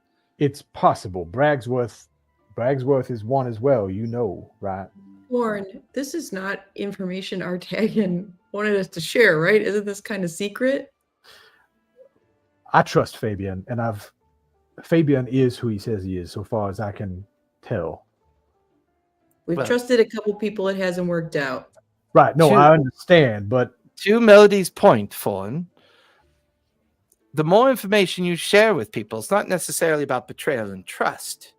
It's about what people do to other people to peel that information from them because they are now knowledgeable. If I didn't know this information, I could honestly say I don't know. But now that I'm aware that archfey are being secretly hidden on the material plane for purposes of their protection, it sounds like Jamonta Ord is actually trapped in the bowels of Ankarel, and whoever's on that ship heading to Ankarel is not Jamonta Ord. We were told at one point that Jamonta Ord may be a doppelganger, and now I'm not so sure that instead of a doppelganger, perhaps they are just as true polymorphed as the bodies that are framing myself and Corinna right now in the Bright Queen's chamber. So we are dealing with a dedicated organization of changelings that are willing to not only sacrifice their lives, but also go to whatever extent it takes to cause this upheaval. That's assuming it's just changelings involved. It could be more than that. If the Iron Collective is to be believed for their true intentions. The Iron Collective is a brutish arm with a weapon going out and committing violence and fear tactics. If this changeling collective or this changeling organization is using their ability to erode and curry disfavor, not only of those powers that be within Marquet, but those within the outside powers of Marquet, then who is really leading all of this? You can't tell me that anyone's smart enough to pull this off. This is something else entirely. Look, Father Atrium was stopped. The Chandei Quorum lost their sense of power. They were replaced by people that Jaman Sa'ord claimed to trust. Are we now to assume that the people that Jaman Sa'ord has replaced the other families with are possible changelings as well? If they're not changelings, they're not who they appear to be. Because if this Jaman Sa'ord was not the Jaman Sa'ord, they put someone in power that they have some sway over.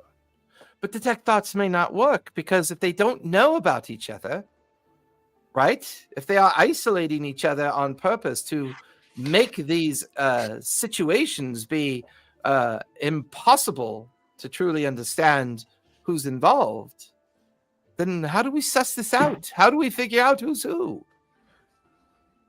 That's why I cast the spell on you, sir. We gotta moonbeam everyone. That'll hurt them. Well, Didn't you cast Identify on Jaman Sa'ord before when he came to visit us and we thought it was the real guy? Mm-mm. No?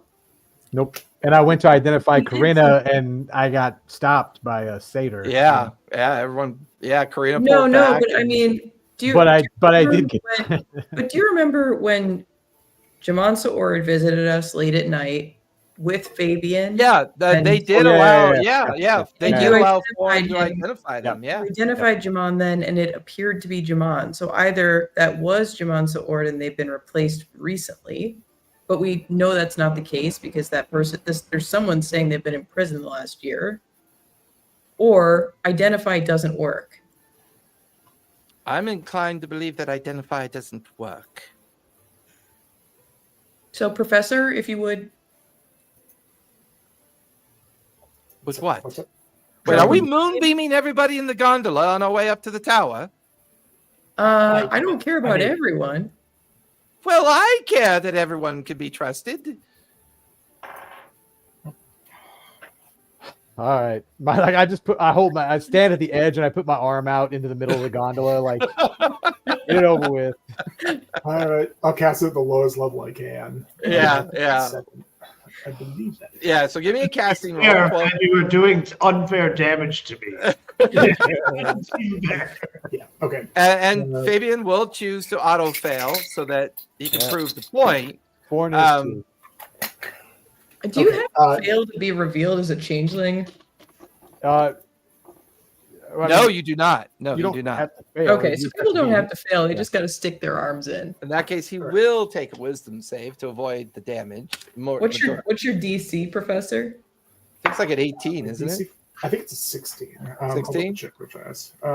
It's- I rolled a 12 on that, so I just barely managed Yep. to cast it. It's It's a con con- 16. Con. Okay. Okay, con 16. I got Okay, I a got 16. Woohoo, 19. That's a Nice. 19 Woo! for Nine. Fabian. 19. So go ahead and roll damage, and everyone takes half damage. All right, that's 2d10. That's fine. I'm just Hey, gonna roll on Professor, the did you put your arms in? I mean, everybody takes 5 points of damage. Or sorry, it's Okay. rounded down. 4 points. 4 points of damage. Okay. Don't know that I'm able to. Can I? Oh, gosh, stick that my- hurts. My arm, Wait, my no, lovely, you- lovely you- arm. Does he There, do you that? satisfied? I am not a changeling. Does didn't nobody think have you access were. to Moonbeam? Like, if they need me to prove myself, just like, I mean, I don't. I think, like, it's. Well, I Remember, think Moonbeam, you can actually center on yourself if you want. You could center it. that's fine. I'll go ahead and do that then. Or Yeah. like, I'm concentrating on it, and I'll walk over and stick my arm into it. Just as the gondola hits the top of the Chandei Quorum area tower and the platform, all of you come out with like bits of smoke and steam coming off your forms from the moonbeam that immediately kind of blips into existence and then falls away as all of you stumble out onto the platform, no longer in the moonbeam effect, but no one reverting to their changeling form. Everyone seems to be who they seem to be. Oh God. So is this a? I need to know. Are we treating this as a? God, what? A thing situation? Or are we treating it like a change? a changeling situation from DS9. Like, I need to know how I'm working my nerd reference on this, because this feels like the low power phaser sweep, but I mean, low power phaser sweep.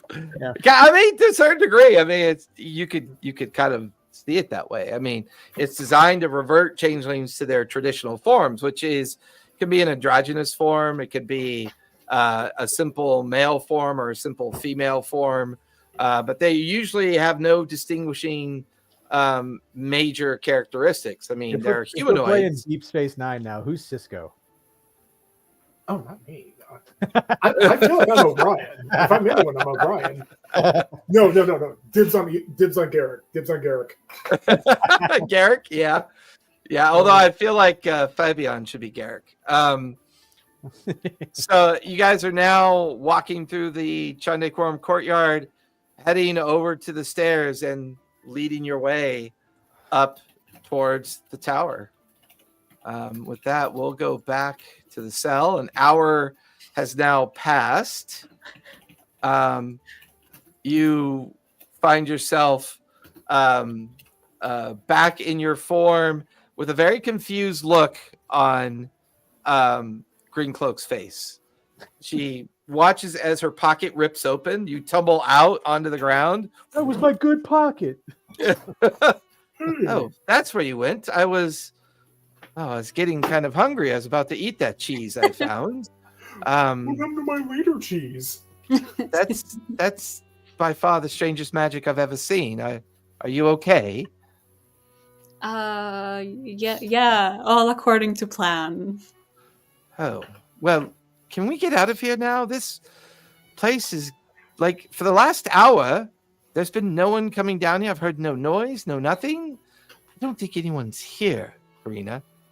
I think we should just get out of here. I'm gonna roll an insight check on if I can, or I can just ask, can I do a teleportation circle here? See, why not? The anti-magic field's gone. And I think you can ritually cast that, right? Yeah. So I have two options. I can do a teleportation, since I've only been to two places, and it's like the first two places I have since I gained it are the first two places I can travel to that have a teleportation circle. I can either go back to where I came in from in the city, or I can go back to Jrusar, go back to the tower in the Chandei Quorum Tower, because that's where you originated from. Yeah. I thought you built one in the Prancing Centaur, though, too. Didn't you? I think you did. Because you pulled a rug over it. Because in your room, you had built a teleportation circle in your room. That's the very first one you did. And then you pulled a rug over it to keep it hidden. Then you've journeyed through the Jrusar Tower, and now you've journeyed to the Roshana Tower in Wildmont. So those are the three known locations to you. If you're going to put together a teleportation circle, those are the three locations you could attempt to link to. Okay, I think so it takes you an hour to do it, correct? It takes me 1 minute, I believe. 1 minute? Hold on, let me see. Because that may mean you have to make a casting roll if it takes a minute. I would need to make another casting roll, which is concerning given what happened a little earlier. But I think teleportation is 3rd level spell. Unfortunately, because I am a warlock, it's a 5th level spell, because everything or most things, I don't know, it's very random. Some things automatically become 5th level, and some things stay at lower level. Right. Yeah, it takes you a minute. So yeah, give me a 15 or higher. Don't forget to add your spell attack modifier. I'm actually going to give you advantage on this one because Regina's going to help. Oh, thank you. Thanks, Regina. Because this is a spell she's familiar with, and she's under the effect of the filter, so she would feel obligated to help. Is she still under the filter? She should be only under planetary. Oh, sorry, she's still under the effect of the tether, the planetary tether. Theoretically, she could still hate me under that effect. She just has to help me. Yeah, Or I do think she, like the whole time that she's helping you, she's cussing and like, I don't know why the fuck I'm helping you, you know, and she's just like seething and angry, but then she gets a little dulcet and goes, "Oh, is this good?" And they go, "I don't care that it's good." You know, she's just like fighting with herself the whole time. Yay. Okay. I love this spell. I'm gonna abuse it to the nth degree. Not for big things, not for big lore things, for small things. For somebody carrying my like bags during shopping. Spells are spells, baby. You don't have spell slots anymore, so use what you want. Unless I get turned into a cheese. Yeah. Unless you get turned into a chunk of cheese. That's Well- a natural 20! There you go. So that's You- a 29. Yeah, you craft the spell circle with no problem. That's actually a success, a critical success. So not only does the casting go off, but the next time you need to make a casting roll, it will automatically succeed. Hell yeah. I'm gonna talk with the group real quick in a way that is not at all against the mechanics of the game. Should I go stay in that world and then go and try and go after... No, I shouldn't, right? I should go find you guys and we can recoup. I'm just concerned that if I leave, I'll like give them more of an opportunity to do what they're doing. Yeah, hard to say because this does seem like you're kind of in a big trap here and they're trying to frame you maybe, but on the other hand, if I don't know what happens if you leave. Like, I guess maybe then they're just like, there's no body duplicate problem for them. Yeah. I guess I would just get out of there. Okay, that sounds like sound judgment. I don't know if others have different feelings, but it seems like a bad situation. I mean, either way, you were in the tower at one point, and your dead replacement person is also in the tower with the dead body of the Bright Queen. You don't know that, but we know that. Yeah, that's kind of hard. Okay. I guess I can always come back to the other tower, but I should get out of there.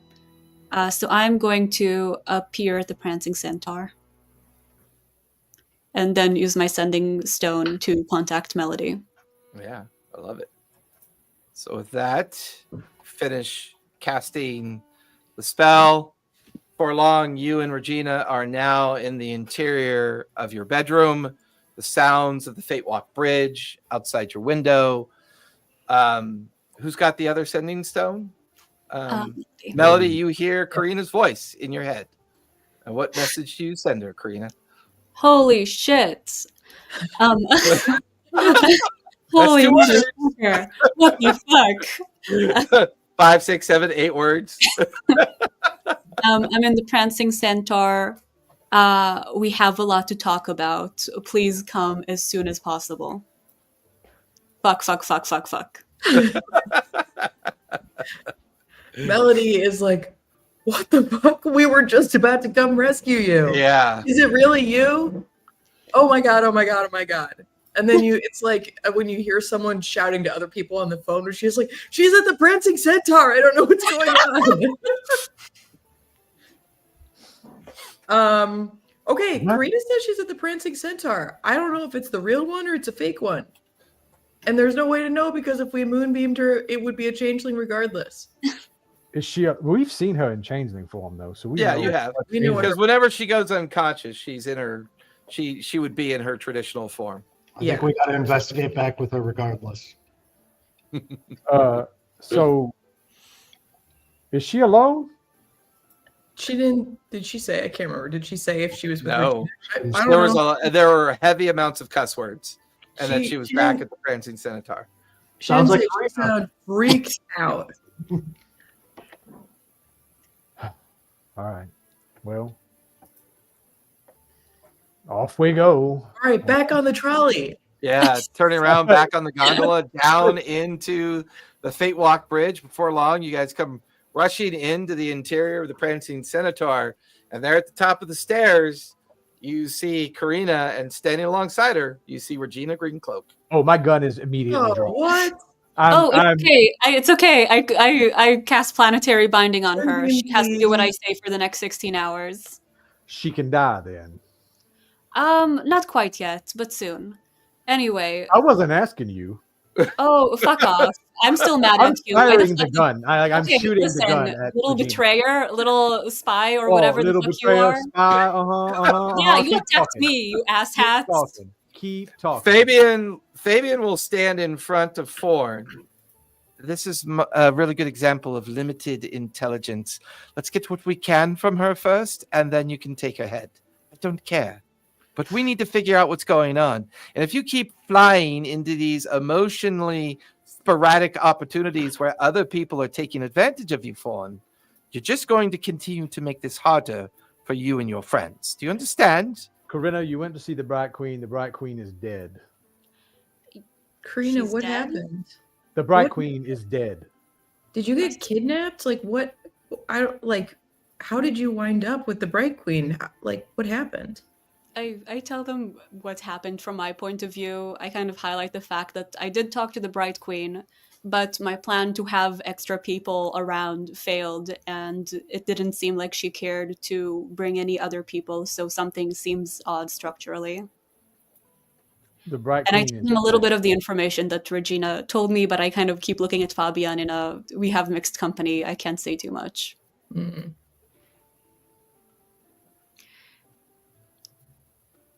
Right now, I trust Fabian more than I trust you, Corinna. Yeah, I don't trust you either. You attacked me. And then you too, Eritrea, you attacked me too. Professor, you watched them attack me and did nothing. Melody, you're great. I only trust you right now. You attacked an archfey. You defied not the will of attack the an archfey. I tried archfey, to and talk then went to an to archfey. attack an archfey. I communicated with Classic one. Just girls because I on. don't listen to the archfey that you like to follow blindly. Suddenly, I don't Forn, know who you suddenly, listen to, suddenly, Corinna. Forn and Karina are like yelling in silence. Fabian grabs Professor Jabatras and Melody and Eritrea, pulls you out of the bubble of silence that he cast. What exactly is going on here? Why are they at each other's throats? That Haven't trusted each other. Go ahead, Trust. You're much more articulate than me. I couldn't hear you. Professor? Oh, I was going to say, Mr. Jalbatras. So go ahead. You're more articulate than me. They had a bit of a disagreement with how we handled encountering that rock that we ran into over our adventure. That might be the reason why Kuna ran off. That's probably a safe assumption. I might have dealt the first blow to our companion there, but that's more because I think Karina was. Well, I'm less murderable than she is. Yes, Eritrea, you're right. Professor Jabatras made that very clear to me. I'm very sorry. Listen, we can fight about this later. In fact, Well, no, I you're would in love a to leave silent and bubble. not come back No after one that. can We understand need to either fucking anything finish that the we're fucking saying. shit. You guys Yeah, they walk can't out hear of the anything you're bubble, right? saying. Mr. Yeah. Fabian, Walk out of the bubble. in short, we ran into a rock. We determined it was an archfey. Karina, and the rock was kind of hostile. Karina wanted to defend us. But Be an Ward and I I, wasn't the first one to attack it. The rock was not hostile. but it The was a rock little. became hostile when Karina used the damn spell on it. That she Oh, was I did. told by First of all, Bradford. you have no way of knowing wait. the First of all, hold on, text hold spots. on, First hold and on. foremost, you have no way of knowing Hold that I on. did the First of all, spots. Karina and Second of Forn all, are that in a is not an silent. attack spell. Karina, hold on. You and Forn are in a silence bubble. So you guys are still wordlessly yelling at each other with Regina at the top of the stairs. Eritrea, Melody, and Professor Jabatras have been pulled out by Fabian to try to figure out what's going on. So they're pulled off to the side. While you can, like Fabian would say, you can him and haw over the reasons of whatever has happened. But the subtlety of the outcome seems to be contingent on the fact that not only are these changelings sowing discourse within the idea of the upper echelons of power, but they seem to have succeeded in sowing discourse amongst you and your friends. I find Forn's conspiratorial tone and convinced that everyone's against him is going to eventually get him killed. There's no doubt in my mind about that. But if we don't understand exactly what Karina is up to and what she's involved in, this is just going to continue to add more fuel onto the conspiracy fire. Can Karina raise her hand? Foreign I would is say at still, some his mouth point, is still I would moving. say at some point, you and Ford are beginning to realize that you're in a silence bubble. Yeah. And Yeah. Foreign will, or Fabian will see you guys kind of finally slow down, and Fabian will snap his fingers, and then the silence bubble collapses. Listen, to me the most important thing right now is to find the asshole that tricked me and kill him, and then kill him again, and then revive him to kill him one more time. Ideally before he tells the other changelings that I've discovered where they're going to meet in 2 weeks. Oh, you know where they're supposed to meet then? I've learned some interesting things. I would like for it to stay relevant, which means I have to kill him before he tells them that I know that we know that. Well, but there's a problem, Karina. Right now, my suspicion is the Green Blades are going to stumble upon the Queen's dead body, along with yours and Thorn's. They are going to immediately assume that friends of the two of you are involved. They will then immediately reach out to Jrusar Ord. Jrusar Ord will reach out to the Hand of Ord. This place will be surrounded and crawling with the Hand of Ord protectors, who are going to take Melody, Eritreal, and Professor Jalbatros into immediate custody for questions. Now, we have both advantage and disadvantage here. Your captors know that you two are still alive, but they also know that people will be no longer looking for you because they will produce bodies that look like you've died killing the Bright Queen. Now, we can maybe make that work towards our advantage, but our main disadvantage is that the two of you cannot be seen out in the city whatsoever. If word gets out that you're seen, they will just assume that this is some plot or ploy in the assassination of the Bright Queen. We have to figure out how to keep the two of you hidden away while the rest of us survive an inquisition that is sure to come as soon as Jrusar Ord is contacted by the Green Blades. Shouldn't we do the opposite? Their only evidence is that Karina and Foreign are dead, and we know that Karina and Foreign are not dead. I Feels agree, like Melody, better but to we have another problem. clear. We don't know how deep this rabbit hole goes. Who else is a changeling? Who else is part and not part of what's going on?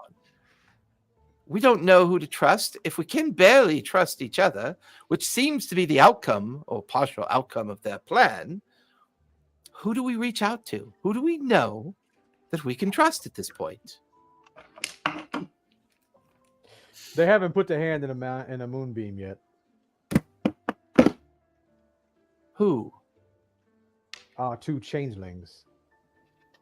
Professor, do you have another moonbeam in you? I actually, how long does Moonbeam last? It's 10 minutes, isn't it? Oh, I But think you have to recast it. Well, technically, Regina has to do exactly what Karina says. So if Karina tells her to revert to her changeling form, she'll revert to her changeling form because she has to. But And I have again, it's the degree of trust. Like Bourne does not trust Corinna right now. It's also, I will say, the Ring of Shielding, part of what it does is protect you from magic that reveals anything about you, including your creature type. Oh, that's right. You have that ring, don't you? But that's from shielding your mind. This isn't a mind thing. This is a damage to your person. It does. It is magic that detects her type.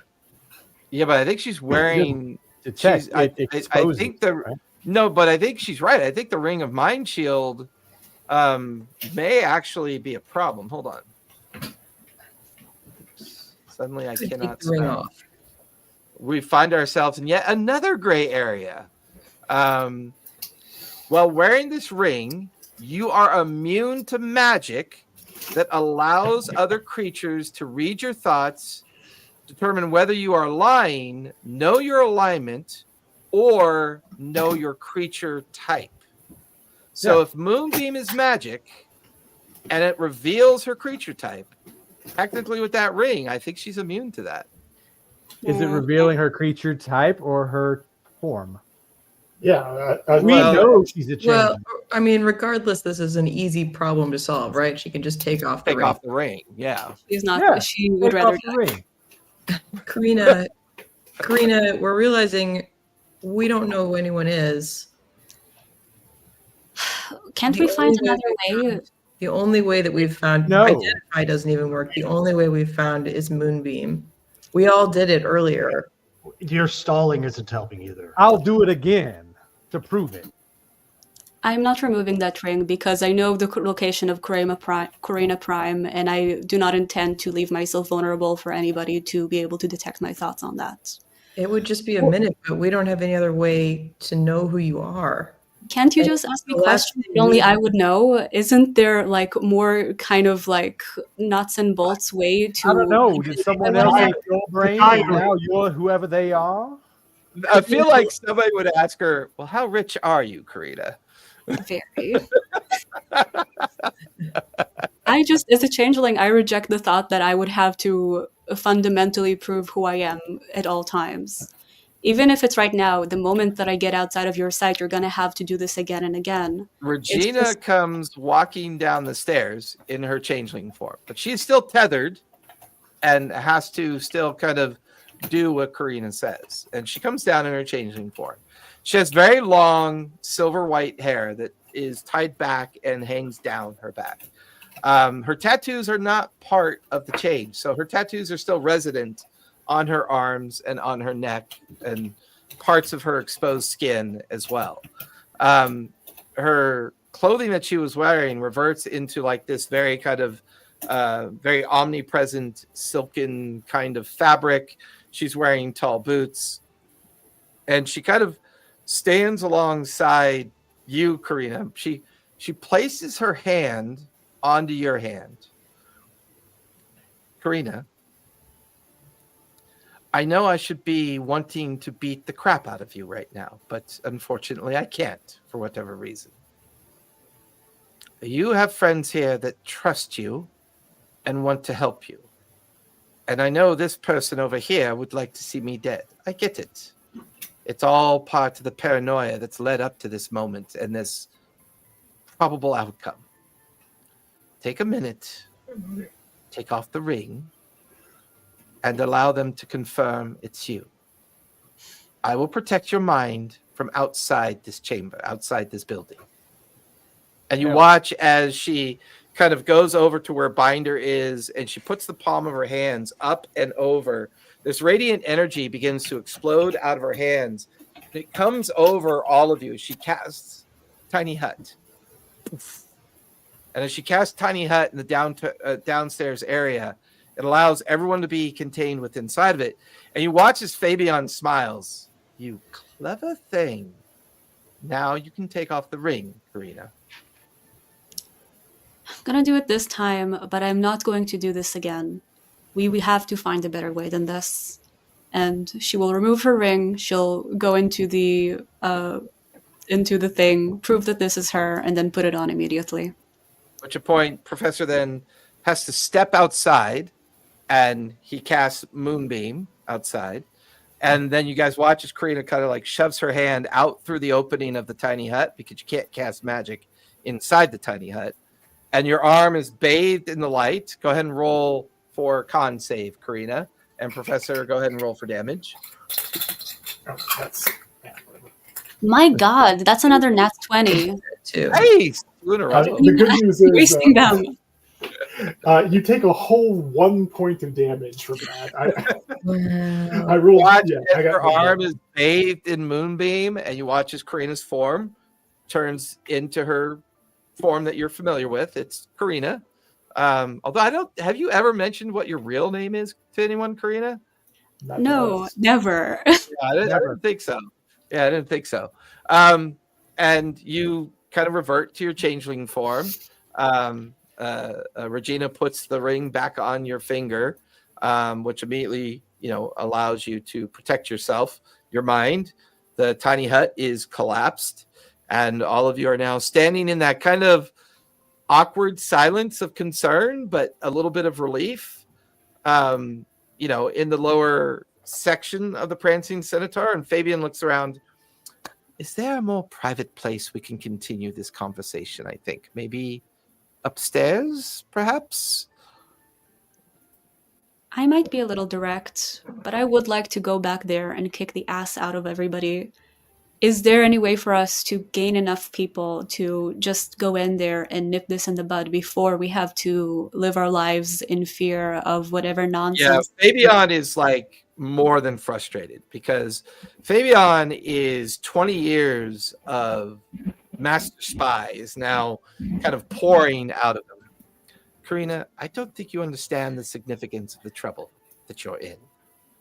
This is a level of trouble that I'm not entirely sure any of us can get you out of, let alone Fawn as well. I have to put the two of you into one of my safest locations that I have and hope that Melody, Professor Jabatros, and Eritrea could ride out once the Hand of Ord gets here and takes them into custody, because that's going to happen. We have been outmaneuvered. We have been outplayed. This changeling organization now has control over Jrusar, Ankarel, and I'm one to believe that possibly they're in control of King's Fall, based on the conversation that we had earlier in the Silver Threads. I have some contacts in King's Fall. I spent some time. Don't mention who they are. I'm not going to mention who they are. I am going to say maybe I should just go there and go back to being undercover there and see what I can learn about this situation and see if there is anything I can do from the inside. For now, unfortunately, Karina, I don't agree with that.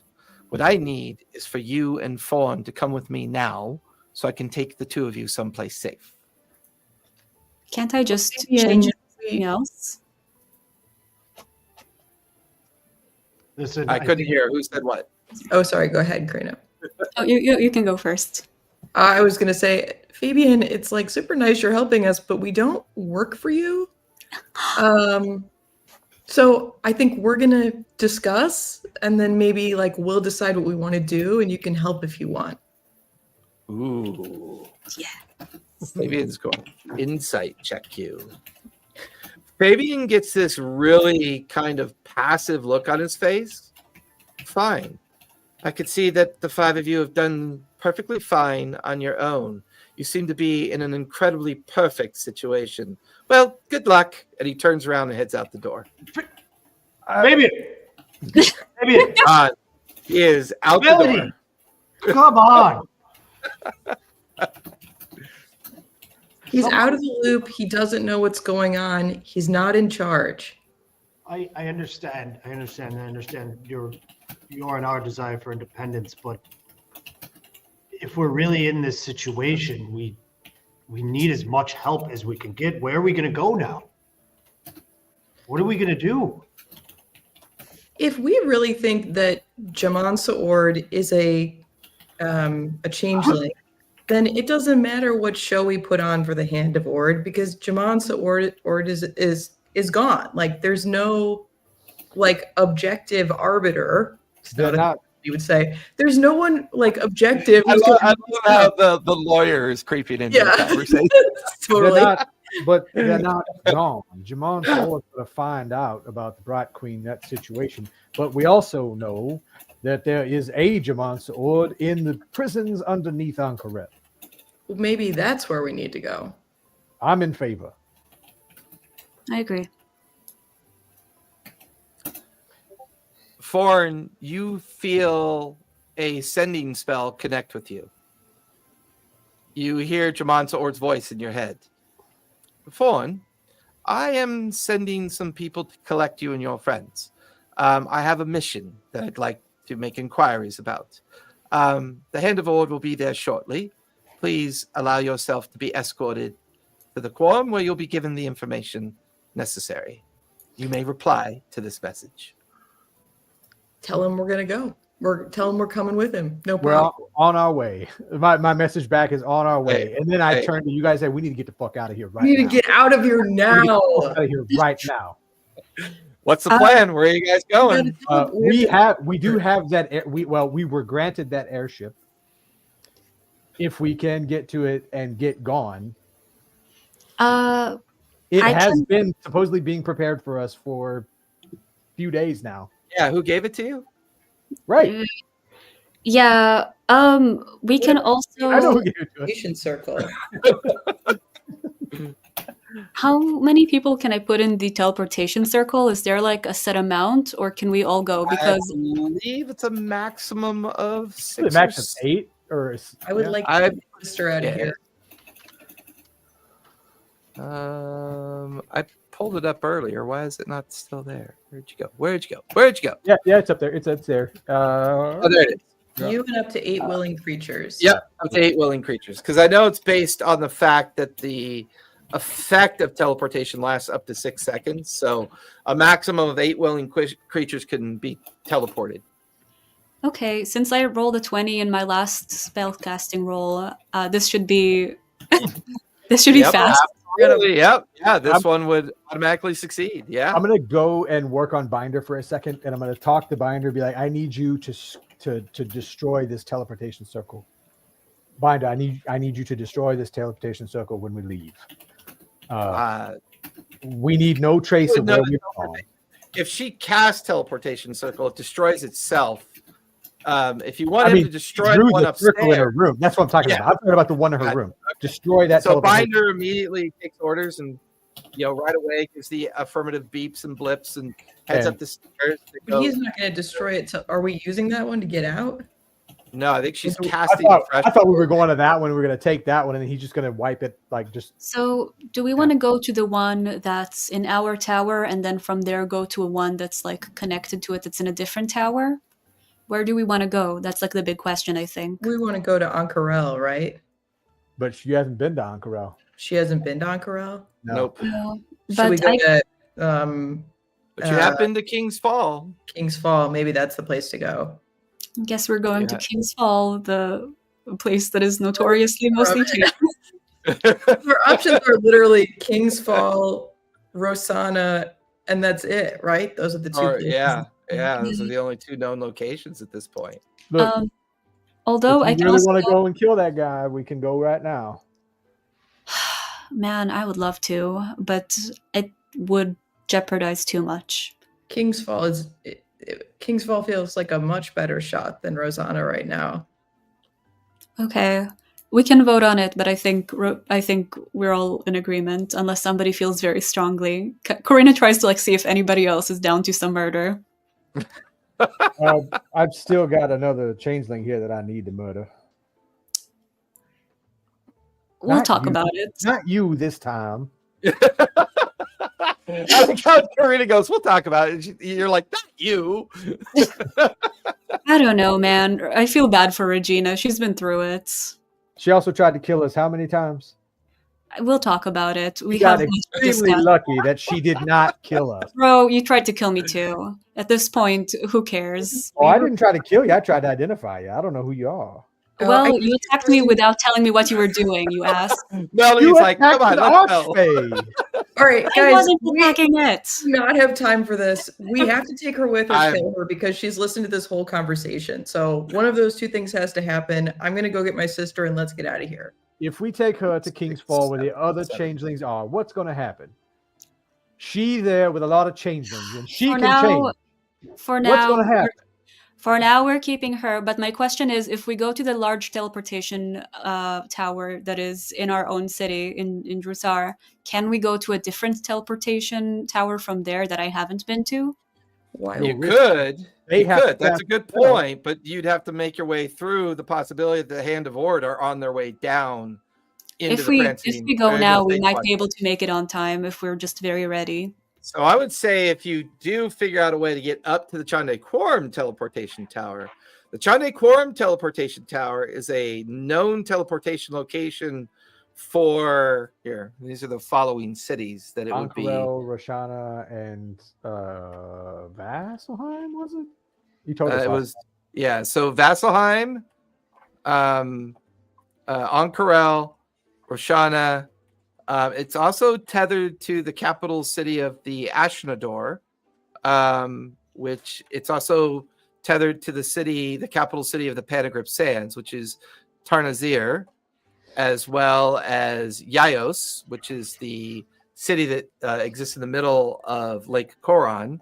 If we It could is get to also Panagrip, if we could get to the Panagrip Sands, we're immediately closer to Spike. If we can go there, Or taken. I mean, first of all, if we teleport out of one of the city's main teleportation circles, aren't they going to know where we went? Yeah. they will know where you went because you cannot destroy that circle. And Okay. you also have to convince the mage that's in charge of the teleportation circle to allow you to use it. I mean, the main reason why Karina was able to use it was because of the writ that Jamansa Ord had given her. that was my concern with using that one to begin with.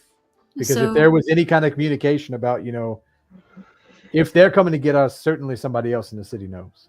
Well, at this Yeah. point, they're not coming to get you and Karina. They're coming to get All of us. well, Well, it they is are- interesting. Yeah, they're coming to get all of you, which is interesting. That whoever, if that is the fake Jamansa Ord that just spoke with you, either they don't know the truth of the information they were given, or once again, more confusion, more misinformation, more diversionary kind of tactics of the plausible deniability. The edge that this changeling group has is that they don't know who each other are in these different locations. And this creates so many opportunities for them, but they're also sacrificing a lot of their own people. And I would say as a group insight, you begin to realize there may be an opportunity to turn Regina and really utilize her knowledge of the organization that she's connected to, which is the one that's out of King's Fall, because that's where she came from. She's also responsible for originally hiding Karina Prime and then delivering Karina Prime to Callion as well. So there's probably a lot more info she has that you guys really haven't delved into yet. But she has tried to kill you guys on occasion. So there's that. If we go to King's Fall, I still have about 18 hours of her best behavior. We can try to just move out of the city, get out, and find a way to bind her for a while until I cast the spell again. Let's do that. King's Fall it is. And let's all wear really funky disguises. They're all changelings, so they'll be like, oh, another changeling, but not as good at, hiding who they are. Yeah, I'll disguise myself as just a real cute girl. Just A real stretch. Could I perhaps beg some of your expertise? I don't know how not to look like an absolutely jacked college professor. I don't know how to do that in a convincing way. Your input would be appreciated. Can we do like a group roll for just like disguising everyone? Oh yeah, I would say because you're going to establish a deception roll for people to insight check you. So give me a group deception roll with advantage because you are helping each other. Like I have a feeling that Melody's like fixing Jalbatross's feathers. Eritrea and Foreign are trying to make themselves not look like who they are. Like that whole vibe of kind of costuming, like that cosplay vibe before you enter a Ren fair. so everyone is rolling, right? Yeah, everyone is rolling deception with advantage because it's a group effort. Yeah, even with advantage, I got an 8. Jesus Christ. Jeez. I love you so much, Ryan. I rolled a 3 and a nat 20. Oh, there you go. Okay, cool. Nice. I rolled a, That's a 26 for me. Okay. I got a 17. I think I'm doing Okay. okay. 17. Oh wait, no. I 18. I got a 18? 22 using my reliable talent ability. Okay. Regina got a 19. What was your final roll, Professor? 17 or was it higher? Because I don't remember if I actually added my modifier to that, and it's been enough time. Like I don't remember what the hell I had because I'm distracted. I'm just gonna re-roll both because I don't. Yeah, remember. that's fine. If it's under a 17, we'll give you the 17 instead. All right. But yeah, it's But a yeah, plus try- 4, and I think I was like, ooh, cool. But I was like, all right. I don't remember if I added it to it. But give me a second, I'll reroll. What was your second roll? Bad. Okay, so we'll keep go the with the 17. We'll keep the 17. Eritrea has that kind of hot look about him that even if you dress him up, he's just that person that always stands out. But we'll lower the 26 and we'll lower the 22, and we'll say as an average is a 19. So if anyone makes any insight checks on you individually or as a group, they have to beat a 19 or higher to be concerned or to maybe feel something is up or inspire them to make deeper inquiry into what you might or might not be your intention, regardless of what you do. With that in mind, are you using the teleportation circle upstairs and then having Binder destroy it once you guys are gone? Yep. Okay. Now, you could also instruct Binder to replicate it for a specific period of time, like in a week, in 3 or 4 days. He can replicate it for you as well. He does have that ability because he's treated as a spell storing device. He also So has the sending stone He does. ability on him, so we could just That's tell true. him to redo it. That's fair. That's fair. Yeah. So he currently has teleportation circles stored in his form, and you're right. He does have the sending stone ability. So that sets that. You guys head upstairs, and you're taking your sister as well, Melody. Yes. Yeah. Okay. So with that, the 7 of you, or 7 now because of Regina. Melody's sister. Yeah. You stand in the center of the teleportation circle, and you feel the magic kick in. The spell surrounds you, and you feel that sense of euphoric drop into nothingness as you drop into the interior of the teleportation circle, and then you appear. It is a round room with no sense of anything other than the teleportation circle that you're standing on.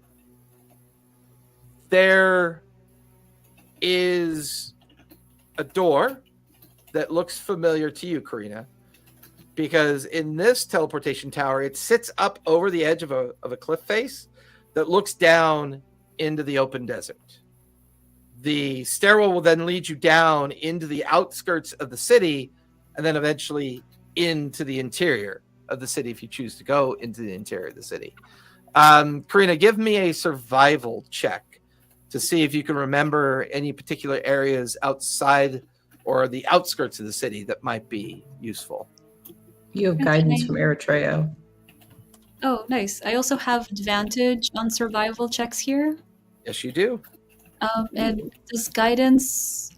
It's a D4. Or So would be 15 plus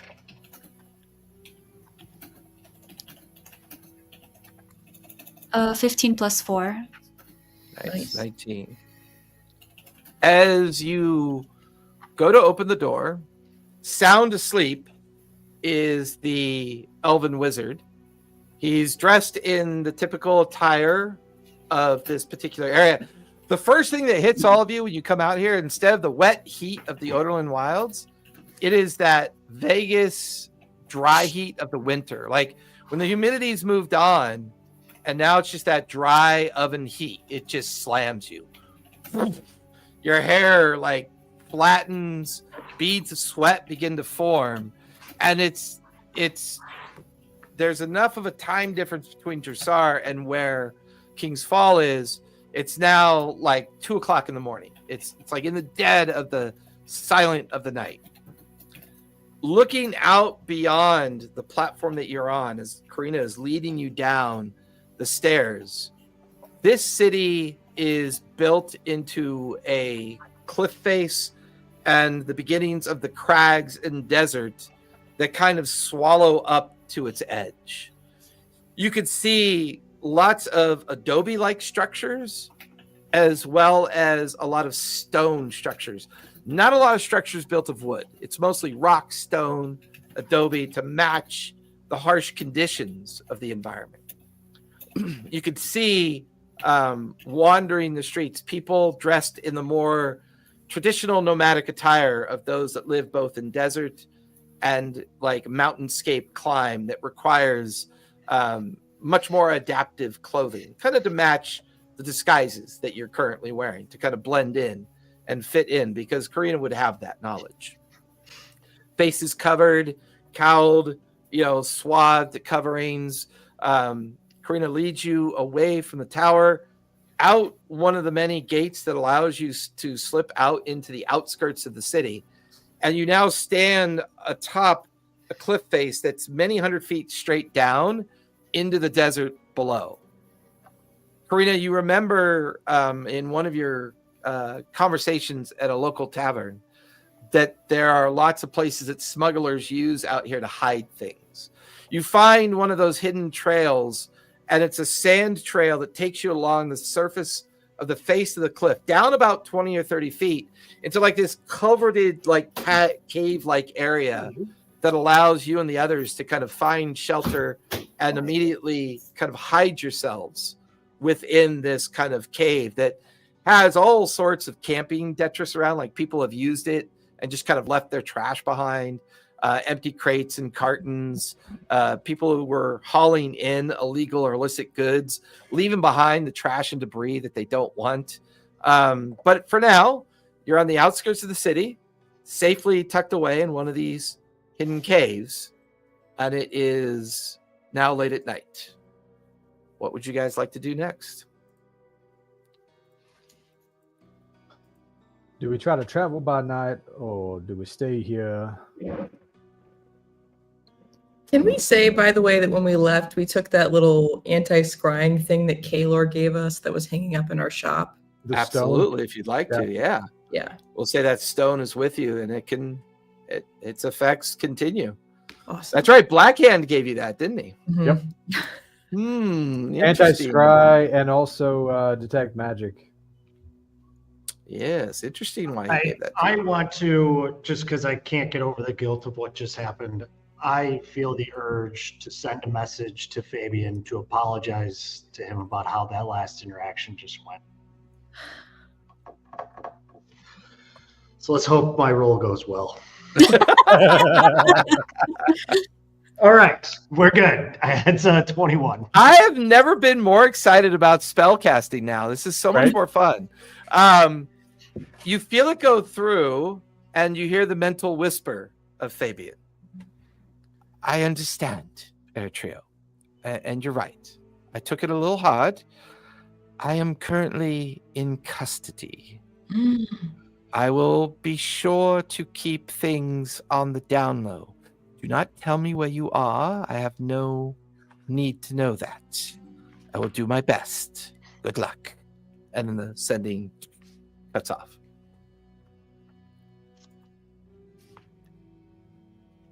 I relay this to the team. Fabian's in custody. Shit. He doesn't know where we are. I did not tell him where we were. I think he still has our back, though. So, and he knows he took it harshly. So They're cleaning house. Yes, it's good. It is, Melody. I'm glad you went with your instincts and said we didn't need his help, because we might have been in deeper water if we went with him. So, I apologize to you as well for reacting the way I did. Why does that feel like a better apology than the other one? Because this time I'm actually sorry.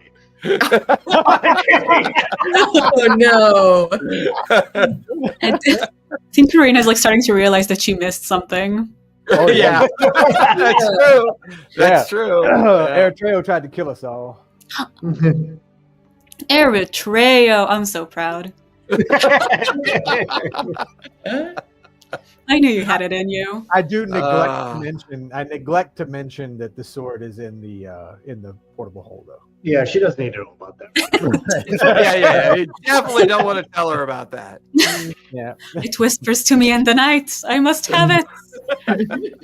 Thorn Trio, did you forget? Did you put the sword back in the portable hole? I can totally see the professor doing What that too. No, don't worry. no. It's the one that Nowhere. drove Trio crazy and almost killed me twice. Don't worry about it. Not the thing you need to concern yourself with. Karina looks to the side, like does like this, and then turns back to you guys. Troy's got your back. So are we gonna camp out here tonight, or are we gonna travel by night? Are we staying in King's Fall? I don't look. We still have our differences, but I accept that you are who you say you are. I can't say that for anybody else in King's Fall right now. I think that is a den of... I can't even imagine a creature crazy enough at the moment. Yeah, I mean, I'm not gonna lie, you're right not to trust us changelings, we do suck. But next time, I need to be able to trust you too. This is not just you not trusting us. If you are going to attack me out of the blue, regardless of whether or not I do something correct or incorrect, I am not going to be able to trust you, even if you are who you say you are. So if you do find yourself not trusting me, even if you do encounter a changeling that looks an awful lot like me and is very convincing, there are other ways to try and suss out who they are. Also, when you die, when you go unconscious, when you go unconscious, you do give off your true form. So, or you can ask me a question. Most of them are dumb as shit. For now, Avion was a crafty son of a bitch. Yeah, he's an exception, like me.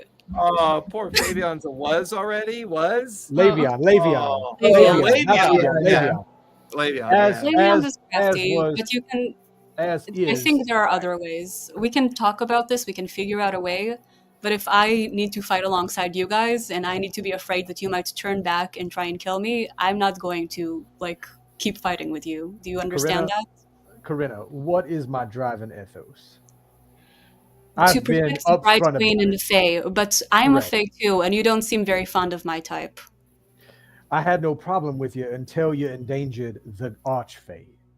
I did not mean to endanger him. I meant to help him. I meant to help everybody, including the person that I am sworn to. And that meant finding out information. It did not mean attacking him, because I did not attack him. Artanian did nothing but help us, and you did nothing but doubt him and mistrust him. And that Artanian have further convoluted my faith in you. But listen, I'm telling you I right don't have faith in Artanian. I have a faith in your group, but I do not have a faith in Artanian. Because in the end of the day, he and the Arn Collective have very similar plans. I will not follow him unquestioningly. I will question him. It doesn't mean that I don't agree with him. It does not mean that I'm not thankful for him for helping my family. But I will not follow him without questions. There are people I will follow without questions. He is simply not one of them. Artanian left, by the way. He's gone. We don't know where he is. So I realized he was protecting your family. I believe Melody's family was under his protection as well. My family was not under his protection anymore. Yeah, I mean, I think Corinna's family was in the Gold Casino when we not went anymore. there. Now they were part of the They were. Yeah, I didn't say they are. I said they were. Yeah, they were. He protected your family. I would say most are either at Rockhaven or dispersed into some other secret locations. So I would say that as far as you know, the Fae Pocket's meant to protect solely the Fae, but he's willing to use it as a means to protect those that need to be hidden until they can be taken away to safe spots that he's got strewn throughout the Hellcatch and other places of Marquet. Right. But, I mean, to Forn's point, though, he protected your family and kept them from being murdered by those that wanted to see them dead, including the rest of this changeling cabal that wanted to take over the whole damn city and all that shit. He protected your family He kept, without being asked. He He- kept them yes. safe. He kept them safe. So how about And this is the return you give him. yes, and I'll do it again. Listen, This is why I can't trust you, Corinna. This is why I have a hard time. or Trust you can listen to what I have to say and not just talk Lauren. over me. You've known Karina longer than you've known Artagan. And she's also protected you and kept you safe this whole time. Yes. I love it when Listen, Melody. for now, let's table this discussion. I'm hopeful that with whatever we encounter now, our trust will continue to build. We're not going to come to a resolution on this now. Right now, we have to protect each other. Yes? For now. Yes. Professor. Sure, why not? No, well, first of all, everyone gets a D6 for excellent role play. I absolutely love that. So add that to your heroic inspiration. That was amazing. This- I got like 12. This, well, I mean, this is a good spot if you want to take a long rest and then wake up in the morning. Yeah. right? We have a mansion, right? Huh? Yeah, Huh? you- Oh, technically, we do have a mansion. That's right. yeah, you have the magic mansion now. That's true. Yeah. Let's go in the mansion and take a rest. Oh, and Karina just said that she Who's tries- got that ability? Is I that a got it. spell I got it. or a trinket? It's a once a day. That's right. It's Scanlan's mansion. That's right. Yeah. Scanlan's mansion. That's right. Oh, yeah. I'll pop that open for all of us to hop in. I love it. With that, you guys watch as Eritrea reaches into a pocket, pulls out Scanlan's small door, throws it up into the air, begins to unfold until it's a normal sized door just floating there in front of you. You watch as Eritrea reaches out, opens it, and you see this kind of magical, vaporous kind of entrance. As one by one, even Melody's sister's like, you never live a boring life, Melody. This is so cool. And so, Eritrea, now that you're in possession of the Magic Mansion, it does have a cool opportunity that you can take advantage of. You can make the mansion into any interior form that you want. So you can make it look however you want. You can make it behave however you want. You can have everyone make their own rooms, or you make rooms for them. The common chambers can be made in any way. The Magic Mansion is a magical, grandiose space that you can make your own if you choose to. What is Eritrea's design aesthetic? Right? Well, knowing right now it is very situational. It's a temple with 9 Azamar around in a ring. Oh no! That's definitely not true. I because of the tension we've had recently, and I want everyone to be able to form their own spaces that they can rest and feel rejuvenated in, but I want the center of it to be a spa. And I want us all to really try to relax as much as possible.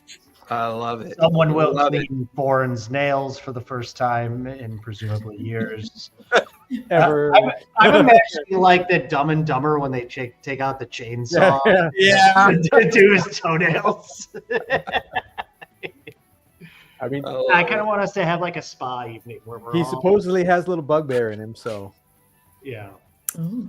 With that, Eritrea walks in, and as you guys walk in, there's the music in the background, and in the very center of the chamber are pools of warm water. There are invisible servants who are carrying towels and robes about the area. There are these great trays of food and drink floating about as well. These signs of the ability to relax and kind of enjoy this common space in the very middle. However, each of you can describe what you think your room would look like, because he is allowing you to do that. I think Melody should go first. Melody's room is extremely lavish, color coordinated, like pink and gold pillows, like green flowers and plants everywhere. I love it. It's like kind of overstuffed.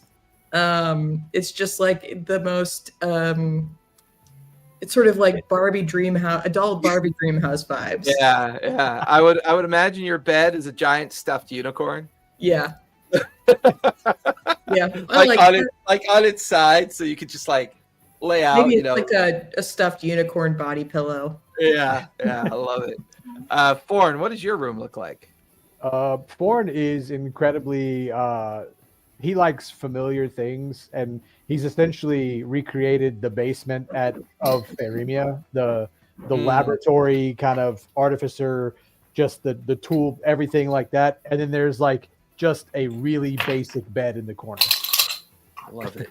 That sounds very super Forn. like plain bed in the like not a fancy bed. It's like a hay. It's like mattress, a twin bed.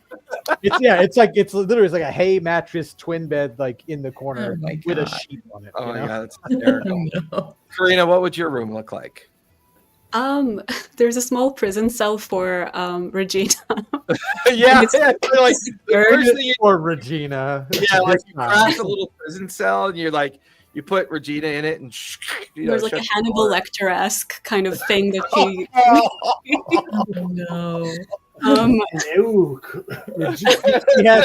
She has Chianti across the walls now, and there's a dry sack of fava beans on the other side. For the next time she's having brains, she can be prepared. Yeah.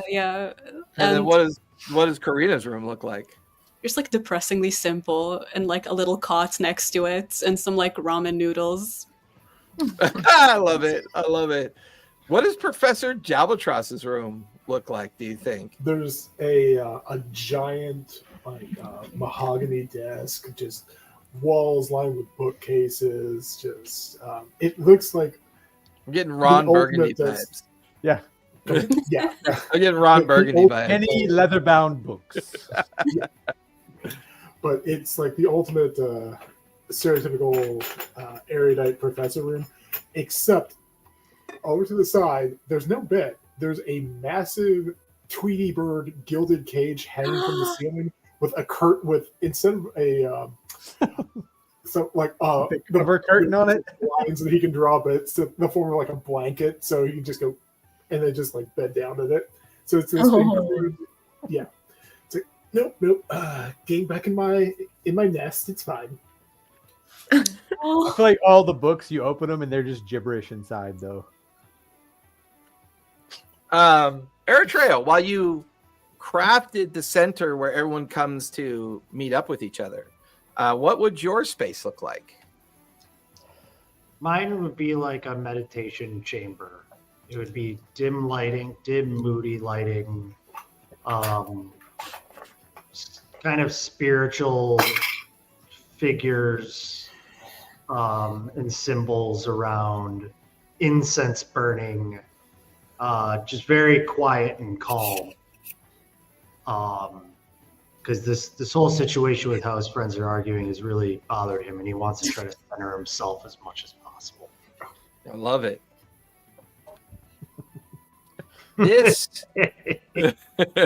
This place becomes everybody's quiet place. This is a item that had carried the infamous Vox Machina through many opportunities of trials and tribulations. And to be inside the space is to be inside the history that shaped one of the most infamous adventuring groups to ever traverse Exandria, and some say other parts of the planes of existence. One could even say the very nature of the trials and tribulations that each of you find yourself going through at this point. While Eritrea seeks solace in his meditation chamber, he does replay that instant in the observation, in the observatory rotunda, where he was compelled and split into two people. The idea of the importance of Divini the First of Azamar and understanding what that truth must mean, and the darker side of it, that his zealot conviction nearly costing him his friends, and what that might mean. Professor Jalbatros has solved at least one of his problems. He has safely returned his husband back to their home to keep an eye on the kids that have yet to hatch. But his other problem now is, what keeps him here? What keeps him anchored in this strange land? Is it the new friends that he's made? Is it the possible idea that the Feywild is being brought back into existence? Or is it some other unsaid reason for why he's going to remain behind? Or does he still look for a separate gateway, another place to use as a means to get back home, but maybe solving his own riddle while he thinks about it? Karina is both a person of perpetual mystery, but seems to now be seeing the pieces of the puzzle fall into place. This organization has played everybody. While it may have lost the initial battle to take over Jrusar, they seem to be playing a longer game. And Karina is convinced that the person who's actually running all this has yet to be seen. These are the pawns and the pieces that get moved on the table. Somewhere out there, the true person responsible for this needs to be found and dealt with. But whoever this person is, they are smart, they're intelligent, and they understand what they're doing. For Forn, a past has been shut. The Bright Queen would appear to be dead, for all intents and purposes. This continuous concern of conspiracy and who to trust, unfortunately, plays into the paranoia that Forn has fostered ever since his near-death fighting Mason with the great air fleet of the Bright Queen all those years ago. And there is a lingering question, the mentioning of a hag. And a hag who is looking for a particular Elendril sends cold shivers up Forn's spine as his fingers are being buffed and cleaned by the invisible nearby servant. Melody, this has been the hardest thing you've ever faced. While you are content with the excitement of what is happening to your sister, watching your friends bicker and fight each other has been hard. It's been difficult. This quiet space offers up an opportunity of breath, that people maybe take this moment to calm. But your own mind races to the difference of opinions between Karina and Forn in regards to the Archfey, and your mind thinks about this. Did Artanian save Karina's parents because of some empathetic need? Do gods actually do that? Do deities, archfays, actually do that? Is Artagnan playing a long game that has yet to be revealed? Why does he always seem to be one step ahead of everything before the shoe falls? What is he really up to? While he may have been upset about the revelation of the rock, what does that really mean? Was he upset that it happened? Or is he upset that it puts his plan at risk? Deities care very little for those lesser creatures that crawl across the surface of a world, but care far more for those that honor them with faith and understanding. While Karina mistrusts Artagnan, Forn seems to absolutely trust Artagnan. It's almost as if that confusion has gained Artagnan the upper hand. And why hide these Fae? What did they do? Why is the true reason that they're being hidden? Your connection with your old life in the Feywild, with your sister, all the family members and friends that you used to know, is very vivid in your mind. it sure would be nice to get back to that. Bring the Feywild back. But then you also think about Fabian and what he said. Can it be brought back? Is that actually possible? Is this some kind of cover story for something else that's going on? Are these true believers of what's going on? Or is this the beginning of possibly trying to figure out who really has put the finger on the pulse of what's going on? Who's actually leading this? We know that Kemp builds the devices. We know that the Minotaur Changeling fosters the violence. We know the Changeling cult or cabal creates confusion, misinformation, erodes the trust of kingdoms. These are puppets on strings. These are people doing the bidding of someone that has yet to be revealed, and you know that they're out there somewhere. With that, finish the long rest, and that's where we're going to finish tonight, so that when we come back next week, we're in a new city, new threats, new fun things. More importantly, King's Fall as a group is a milestone. So we are now, I believe we're level 10 now. Oh, hell yeah. Okay, so let's talk about something really quick, because I want to share this with those that are watching or hear this later or whatever. By the way, we average about 100 viewers later that watch us later on. We also get a lot of podcast people that like to listen. So one of the things I like to do at level 10, and I don't know if you remember me doing this last time. If not, it's a good remembrance. Go through your character sheets and start pulling out the stuff you don't like and retconning it into something else. Because this will be the last time you'll be able to do this with your character during level 10. From now on, what you do is done. It's set in stone. And this is that typical kind of elastic moment in time where you can start looking at your feats, your traits, and things that you've done with your character and say, you know what? I never used that. I'm going to get rid of that and do something else. I want you to still remain in love with your characters and enjoy your characters, because you're now moving into tier 3 and tier 4 activity, which I know you remember from first season. Things get a lot harder, things get a lot deadlier, and things get a lot more challenging. And now that we use the 4 AP system, now that we use the spellcasting system, I really want to give you that ability to reach back into your character sheets and make some changes if you feel you need to. You don't have to if you don't want to, but I want to give you that opportunity. Even if you feel like adding a subclass, tweaking your subclass a little bit, because we're transitioning out of Jrusar, and we're now on the very fringe of the Hellcatch Valley. We're in King's Fall. We're closer to Bassaris. You know, we're in a different zone. We're in a different region. So the threats are going to change. Things are going to be different now. And I want to make sure you feel comfortable with your character. So does that make sense to everyone? What?